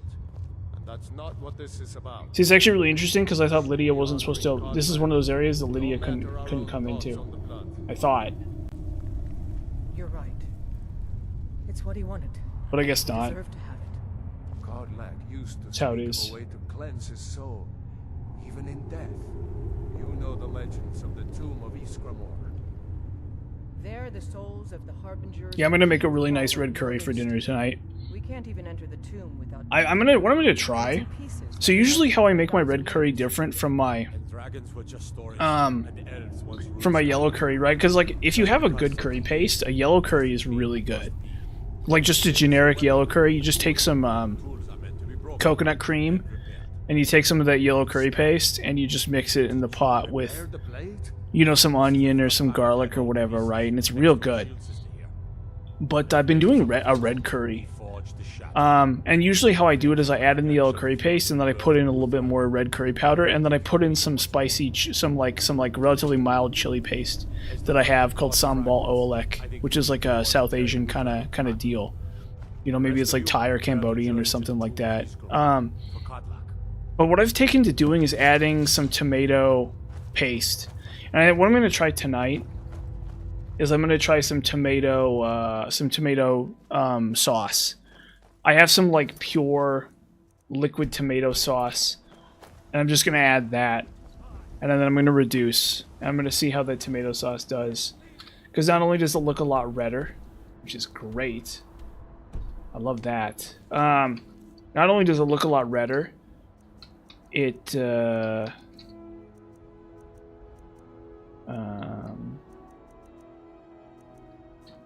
let's maybe I'll see if I can buy some more soul gems before I go there. Oh, this is going to be the last time we use the silver greatsword, probably too. This is where it kind of runs out of value. Like up until this point, we've used the silver greatsword, and it's been great for anything undead. But I think from here on out, it kind of loses its value. Kind of runs out of steam. What was I saying? Oh yeah, so I'm gonna use a tomato sauce. I'm gonna try a tomato sauce to give it that my red curry a little more something. You know, just to try to differentiate it from my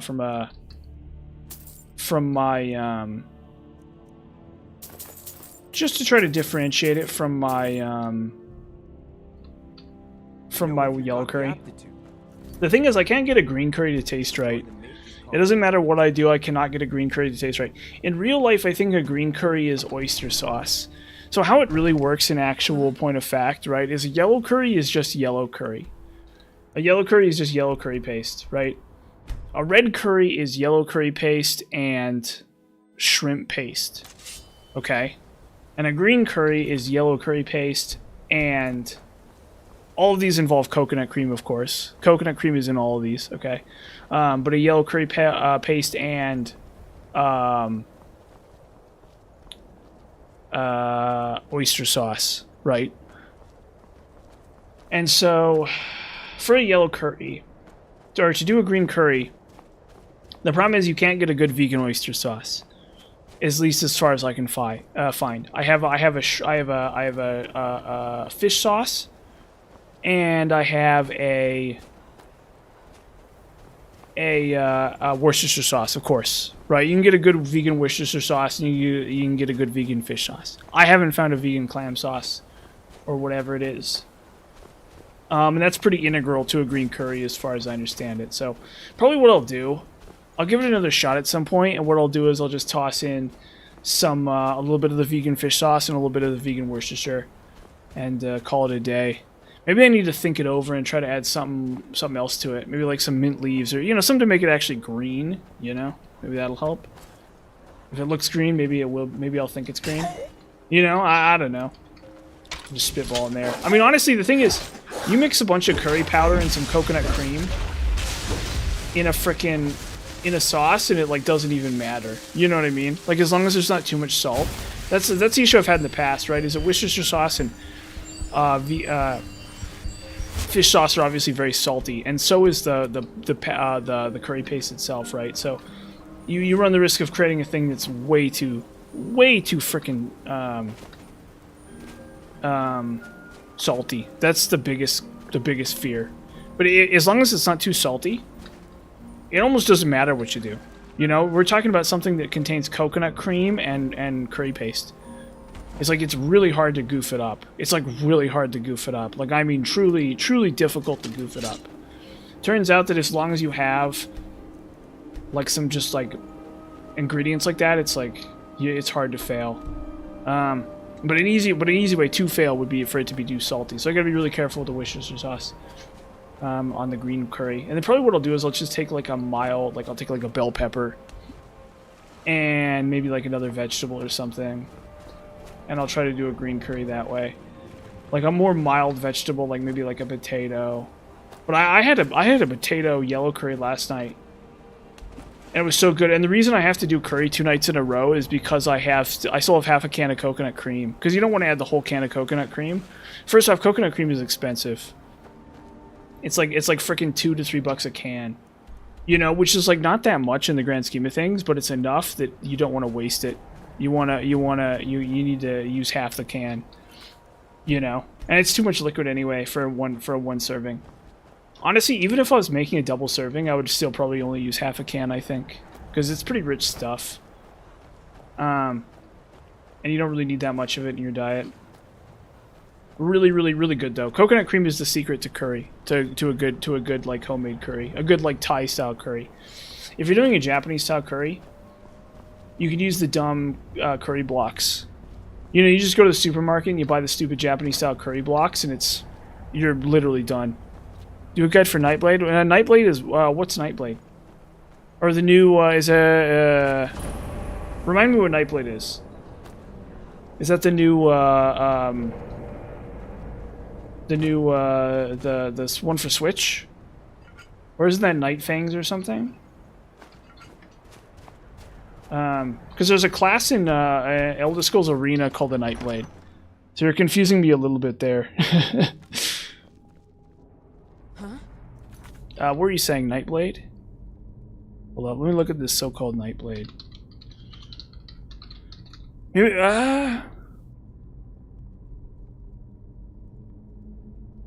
yeah, we'll do Nightblade later.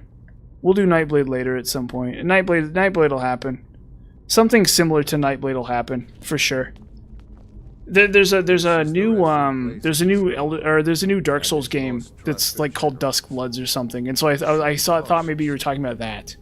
I'm like, are you talking about the new From Software game? But no, if you're talking about like the Nightblade like archetype within Elder Scrolls, that'll happen. Yeah. Don't we'll get there for sure. This character is not that character, but we'll get there. I got some stuff for that. I got some stuff for that. The thing is, the stealth melee character kind of stinks, but we'll figure it out. We can find a way to make it work. Let's put it that way. We'll get there. without a whole lot of to do. Yeah, thanks, dude. Thank you. Yeah, the next video will be one-handed. It'll be like one-handed blacksmithing type, and then this character is like an enchanting two-handed.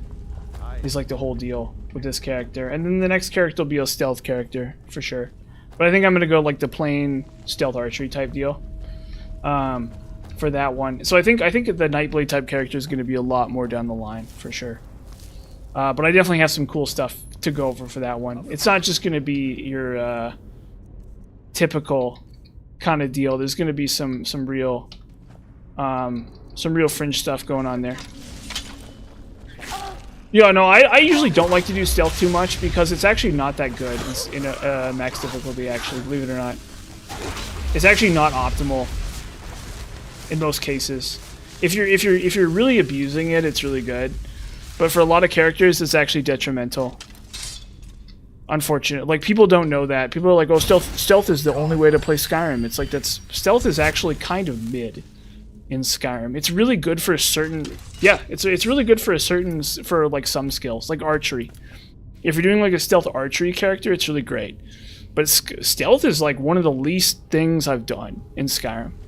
I've done melee characters and like heavy armor and spell casting and stuff way more times than I've done stealth. I've really only done stealth about twice, and for any character doing melee, it's kind of bad.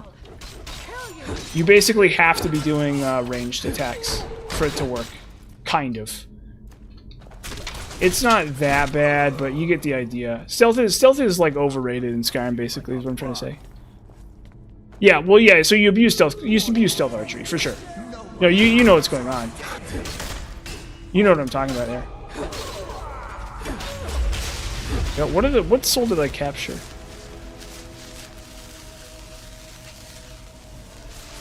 Was it a grand? Hold up.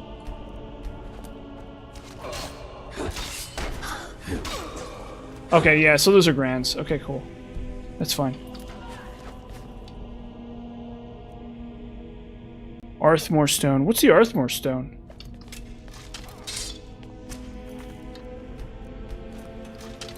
Or are you talking about an online or something? Or are you talking about maybe, I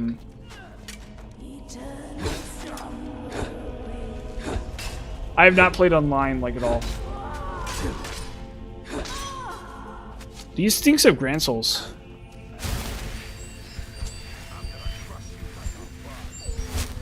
Well, let me look that up. Let me Google that. Because I have to admit, I'm not sure what you're talking about.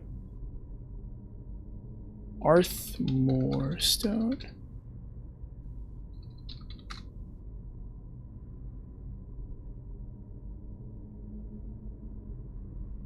Oh, okay. Interesting. So is this like a glitch or something? That people were abusing for stealth archery or something?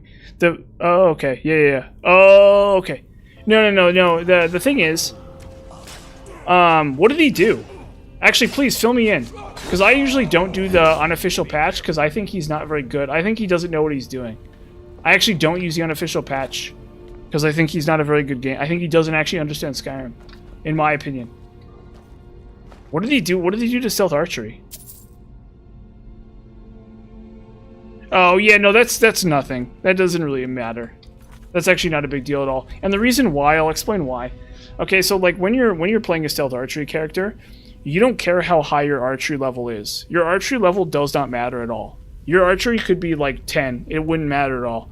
The reason why you wouldn't do damage. Okay, and the reason why is because the most important thing for a stealth archery character is to level stealth. That's the only important thing. The only important thing is that you hit 100 stealth and you get all the stealth perks, right? So it doesn't matter at all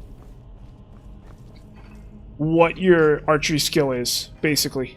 It affects nothing. Yeah, that's the thing. I don't really like the rebalancing of it, to be honest. I think it's not the worst thing in the world. Like, more power to you if you want to play the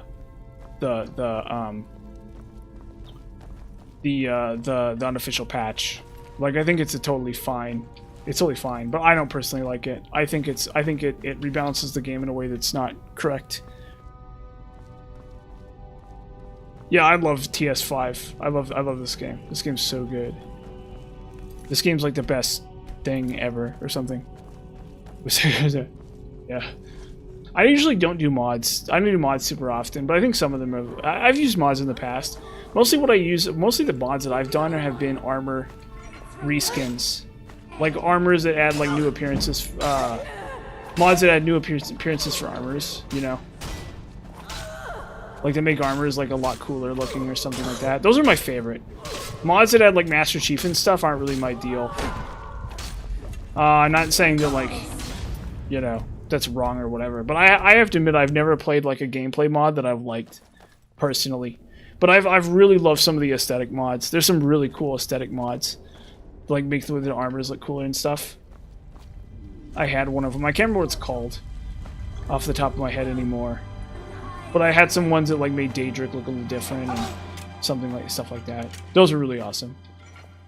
Try Vigilant. Is Vigilant a is that like a gameplay mod? See, honestly, you know, it'd be cool. Maybe I should get into Skyrim modding. The thing is, I had a friend who told me about Andariel, and I couldn't get into it. I like got through the first like, I got through like the first fight, and I'm like, okay, and then I just kind of stopped. I was like, maybe I should try Andariel some more. Weird. So maybe I'll try. Maybe I'll go play Andariel someday. That's the one I know.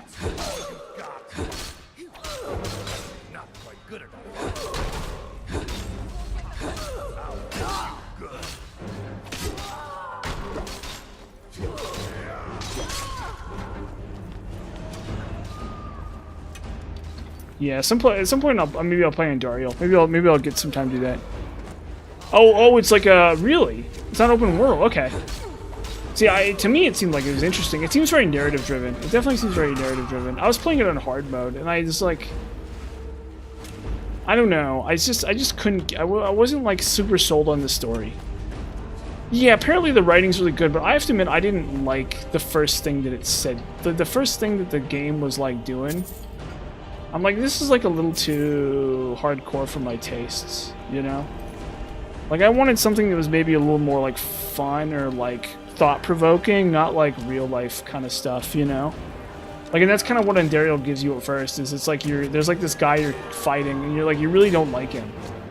He's like a real scumbag, and you're like, why is this guy not a scumbag in like a fun way? Like, I don't know, whatever. Not to like over-complain about it, but... Oh, the ending is good. Interesting. I should probably get into Skyrim mods for sure. Definitely. Like I said, usually when I think of Skyrim mods, I think of Thomas the Tank Engine. You know what I mean? Like, usually I think of, like, Thomas the Tank Engine and, like, Master Chief and Super Mario, you know, and, like, sexy mods. Sister. You know? Ever since everyone, I'm not proud. Like, you know, you're doing, you know, stuff like that. Like you have Lydia in a bikini, you know, like that kind of stuff. Usually when I think about Skyrim mods, but maybe I should do some digging. Maybe I should do some digging and look around and do some research into that. You know, no disrespect to that kind of stuff. Like that's fine and everything, you know. Like far be it from me to be like, no, that's bad. You can't do that, right? Like I've definitely seen some of those mods, and some of them have been pretty funny. No, that's fine. Don't worry about it. No one. I usually don't get very many viewers anyway. It's totally fine. It's totally fine. Don't even worry about it at all. That's how I like it. It's not a big deal to me. I get a handful of viewers. It's no problem. You know, if one guy's chatting at any given time, that's fine. Totally fine. All my followers are. Yeah, they have like fake makeup on. Like dyed hair. Their hair is like green. Something has shifted in the moon. They have like high heel shoes on. Like Lydia's got like a prom dress on, and like big high heeled shoes. Yeah, she walks like a runway model. Big nails, some crazy like that. Yeah. That's a little too class. for some of the Skyrim mods is the thing. That's what I'm saying though, is like that would be a level of effort that I think Skyrim modders generally aren't going to put in. I think it's much easier just to like make her naked or something and call it a day. In a lot of cases. Not that there's anything wrong with that, but just that like to make Lydia look like I don't know. Like a runway model would be a lot tougher.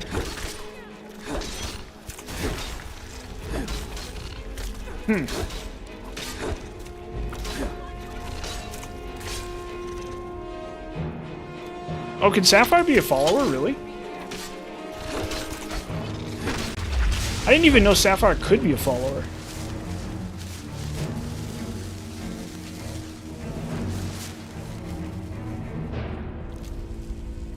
Yeah, it's so weird. Because I don't actually think it's that good a game for modding. I'm gonna be honest, I don't think it's that good a game for modding. Like, I don't know what people are even doing to it. Oh, what have you modded her to do?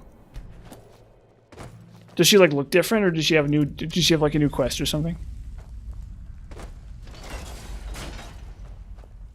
Can you? I don't. Yeah, I was like, can you get her as a follower? I guess if you're Thieves Guild captain, or a Thieves Guild leader, or whatever, you maybe can. I don't know.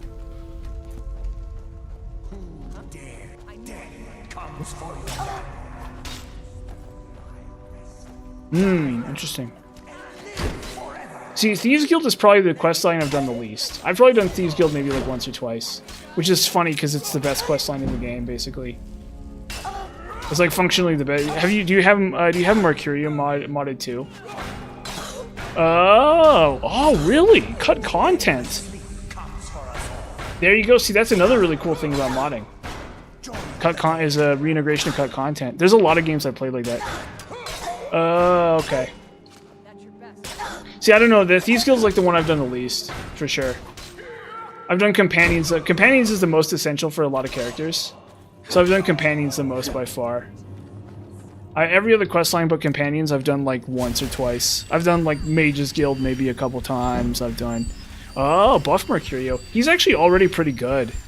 That's actually kind of surprising actually that they buff him, because he's one of the better followers in the game in my opinion. Actually. Or at least one of the base followers. Probably he's definitely not the best for sure, but he's actually pretty decent in my opinion. I think he's one of the better followers in the game. As far as I can tell.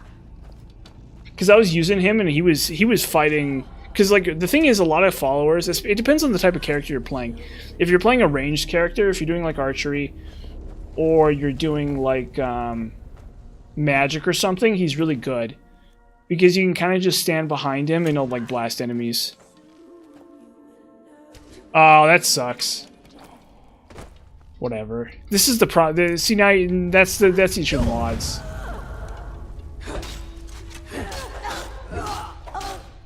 That's the problem with mods right there. You know.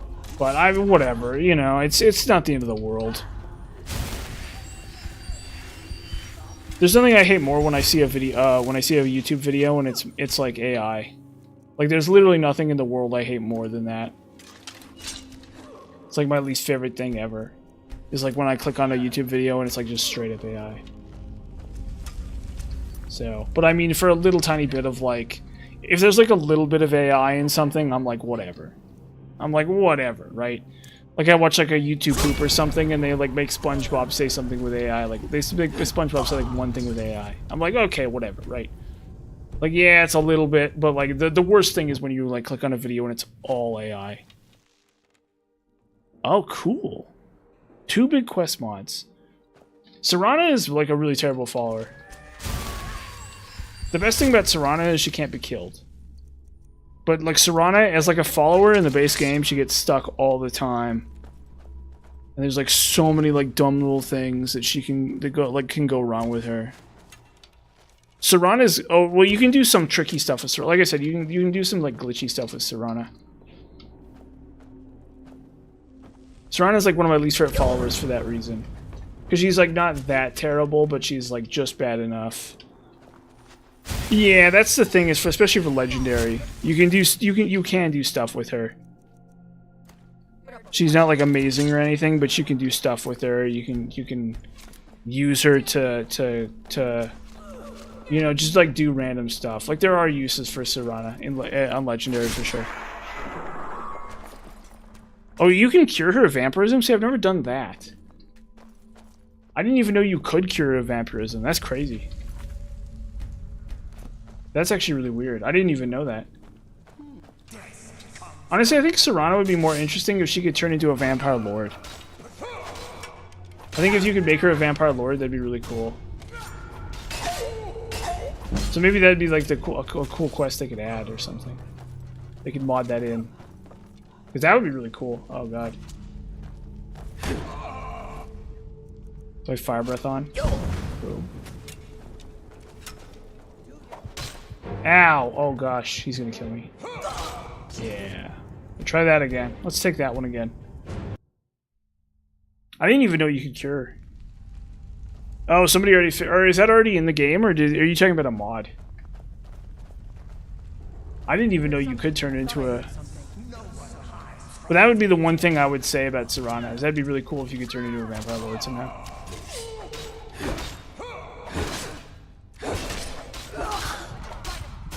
Oh wow, that guy with a bow and arrow just like really killed me.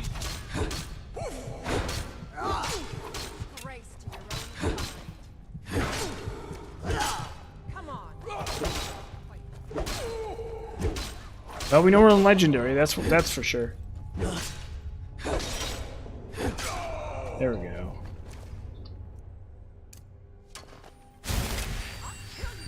I was actually thinking of ending stream soon, to be honest with you. So if you want to go back to playing, that'd be fine. I gotta make dinner, but I might be able to I might be able to stream for a little bit longer. Yeah, sorry about that. Sorry. I was gonna go to like 7 tonight, and then pop off just so I could head to just so I could make some dinner and stuff. But I could go for a little bit longer if you want. I'm willing to do that for sure. It's definitely something I can do if somebody wants, and go a little bit longer. No big deal. Oh, there's lightning arrows. Because we are really close to the end of the companion's questline here.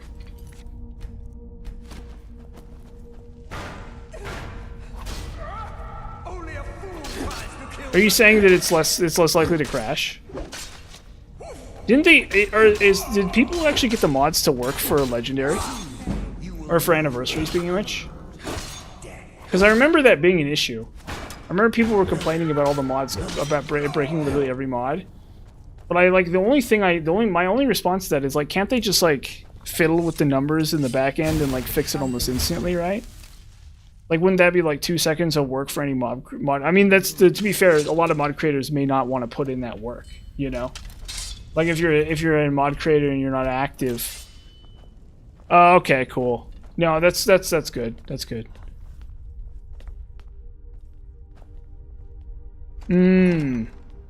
That's good to hear. Yeah. Because that was obviously a big, huge controversy when it happened. Oh, okay. Okay, so you can't have Legendary. I mean, to be fair, if you really want to play Skyrim, like, I don't know. I guess that's a tax on everybody who wants to play Skyrim. Oh, okay. Interesting. Vampire Lord is pretty... Vampire Lord honestly needs to be replaced, yeah. So actually, I vibe with that, actually. Because Vampire Lord, you can do a Vampire Lord only character, but it's like way scuffed. It's like the worst way to play Skyrim, legitimately. It's probably it's the least fun character that exists in Skyrim, I would say. It's Vampire Lord. Like, you totally can do it. It's totally viable. Even on Legendary, but it's so like it's so just like mid. So just like mid. Oh yeah, it looks like crap. Yeah, well it's ugly. It's definitely ugly. I agree with you there. Like I think it should look cool, and it looks very bad. Okay, sure, interesting. No, everyone knows it's ugly. Like, that's obvious. Like, obviously it looks terrible, but the gameplay balance of it is really bad too. Because it is good, but it just is really painful to play. It's just like a really sluggish, weird kind of character that like really struggles. And like there's like a weird delay on actions and stuff. It's really bad, yeah. But it definitely looks bad for sure. That's for darn sure. It definitely looks bad. That's for darn sure.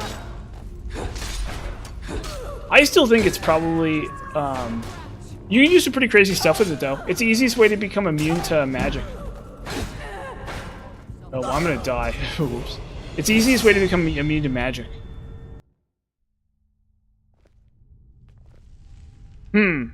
Ah, I see. Honestly, Anniversary Edition isn't... well, I mean, are you playing on console or something? Thought I heard something. It's the easy... probably the... or I wouldn't say it's the easiest way to become immune to magic, but yeah, it's basically the easiest way to become immune to magic. Is the thing about Vampire Lord. So it's like really broken. It's like actually kind of unfair and overpowered, but then it also like sucks too. Because it's probably the least damage setup in Skyrim. Basically. It's essentially the least damage setup in Skyrim. Which is bad. Generally, like, in Skyrim Legendary, you need damage. That's like the most important thing is damage. You can make almost any kind of character work as long as you have big damage, right? And so Vampire Lord is like low damage no matter what you do. So you can be immune to magic, but you're never going to do damage. Ever. It's always going to be slow. It's always going to be crap. You're going to do 0 damage, basically. And that's like the main issue with it.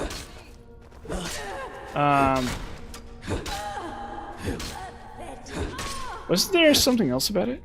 Yep, this is Ysgrimmar too. Huh? Thought I heard something.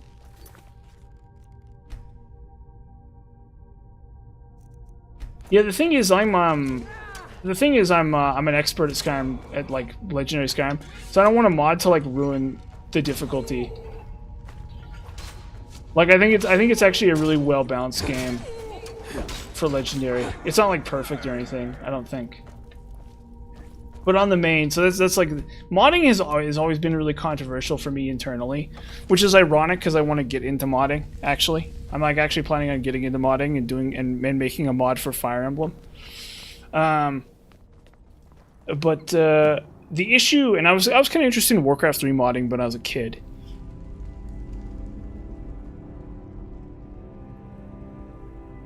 Huh, interesting. Yeah, maybe I should do some modding. Modding is like when Dark Souls came around. And like Dark Souls modding has been a thing that's been popping off a bit right now. And people have been like, hey, you should do some Dark Souls modding. And I'm like, and I don't know. And they all see you. I'm from the old days, you know, I'm kind of an old day kind of guy where modding was just not a thing. You still have the witch's heads. Yeah, I like the core gameplay. I think Skyrim's gameplay is really good. Release their magic. Demon Souls modded. Honestly, if they could do a mod to implement the area that was removed from the game, I'd be cool with that. I'd be down with that. I think that would be cool. Well, apparently there's a new Dark Souls mod that's like really that people are really crazy about. Yeah, there's like a Dark Souls mod or something that people are like, or Dark Souls 3 or something that people are just like crazy. Yes. Yeah, the giant, the snowy area, or whatever. The dumb, like, snowy area. Yeah. But the problem is the map files aren't finished. It's Ayla. Darn right. My girl, Ayla. My favorite, actually, legitimately one of my favorite characters in the game is Ayla. She's like, because I've done the quest line, I've done the Command's quest line. Oh, he doesn't help you on this quest. He's at the beginning of the dungeon. He just kind of waits there for some reason. It's actually really funny. He actually is like sitting at the beginning of the dungeon for no reason. I got a soul. Yes, sir. Okay. He's like depressed or something. Yeah, he doesn't wanna, yeah, something like that. There's like a reason. There's like a story reason for it. Greeting. Yeah, and then I thank you. Yeah, but I love her look too in the vanilla. Actually, she's like my favorite NPC to marry. Perhaps from southern. Yeah, generally I don't quick save. Usually I don't. It depends. It varies. from situation to situation. No. Or maybe at once or something. I've definitely crashed, for sure. I think survival mode makes it more likely. I think the anniversary edition on the main is pretty stable. But definitely I think survival mode makes it worse. You're more likely... There's some bugs with survival mode, I think. But I have not crashed on stream, no. As far as I know. Or no, I think I have. But that was a while ago. That was a while ago. I haven't crashed anytime recently. Hold up. Did I hear right? Did he say you're in the right? And it's my... Let's go tell the others. She's like my favorite NPC to marry. For sure. I really, really love Ayla. Ow.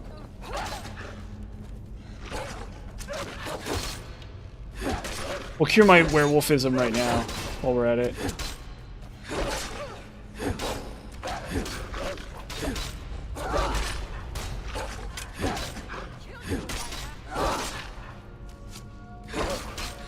Sometimes I do quick save. Sometimes I do. Most of the time I don't, though.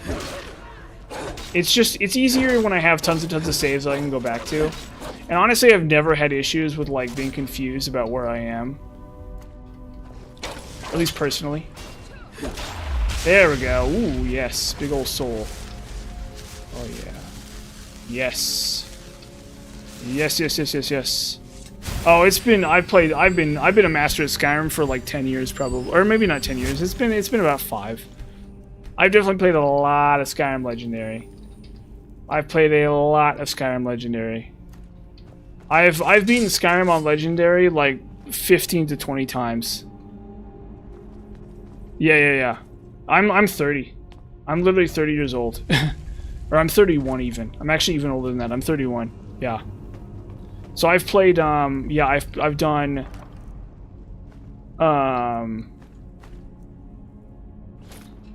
I've done a lot of Morrowind. Yeah, Demon Souls. The funny thing was I didn't even have a PlayStation 3 as a kid. I had like a GameCube as a kid. So like when I make those Demon Souls, I didn't play Demon Souls until I was like 30, basically. Is the funny thing about that. That's the funny thing about that, is I didn't even play Demon Souls until I was already an adult. I think the first time I played Demon Souls was like when I was like 28. Yep, Shield of Ysgramor. It's a really good shield. Yeah, I'm not going to be able to use it. No, well, there it sort of was. That's a really good question, actually, because it's like this is true for all like history or inventions or stuff or anything like that, right? Is it kind of goes in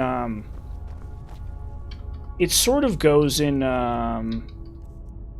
like it's not like there was instantaneously a Souls game. There's like a bunch of games that were kind of like Souls games before Souls-like games, right?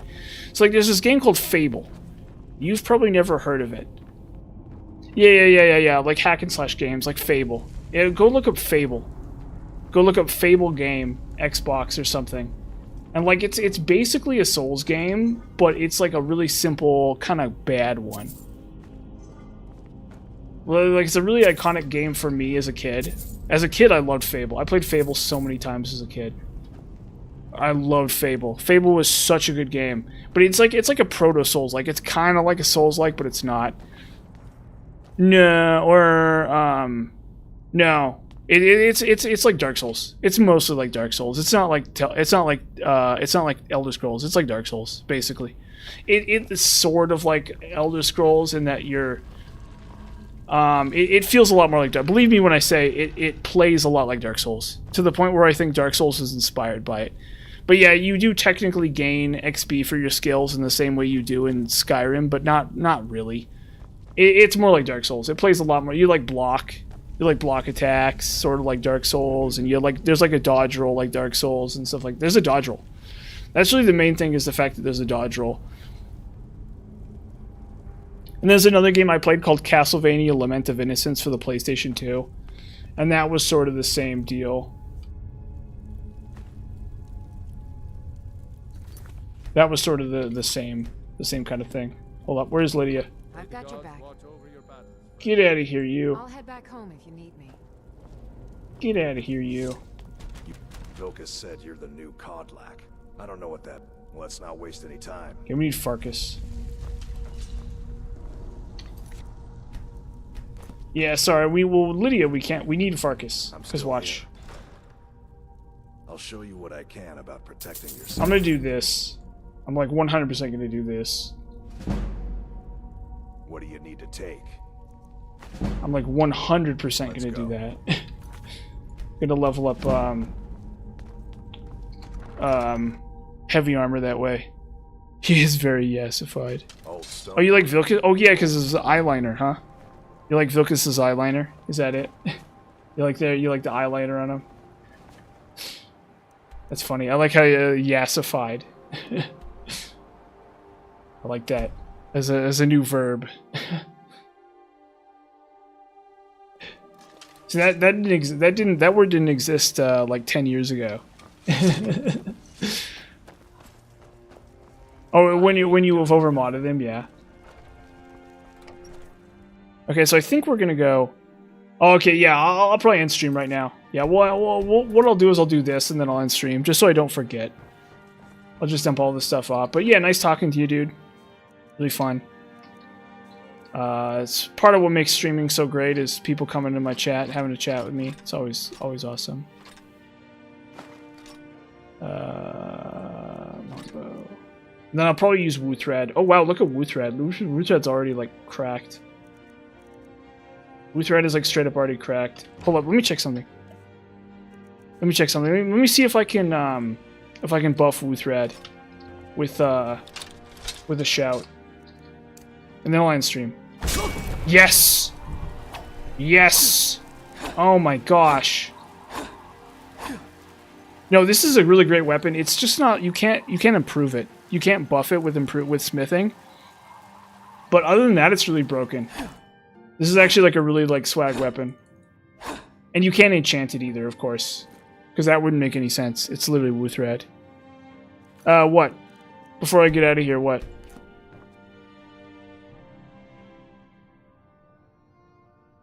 Yep. Yeah, that's definitely... It's probably one of the most broken shouts in the game, for sure. Boom. Yeah, and so I just, like, wreck enemies. And that's... Yeah, you have a good night, too. I need to go make food. Is what's gonna happen. Hold up. If I quit... well, never mind. Actually. Yep. I'll see you. Thanks for stopping by. It's been fun. I'm gonna go make myself a red curry. And you have a good night, too. Good day, good night, whatever.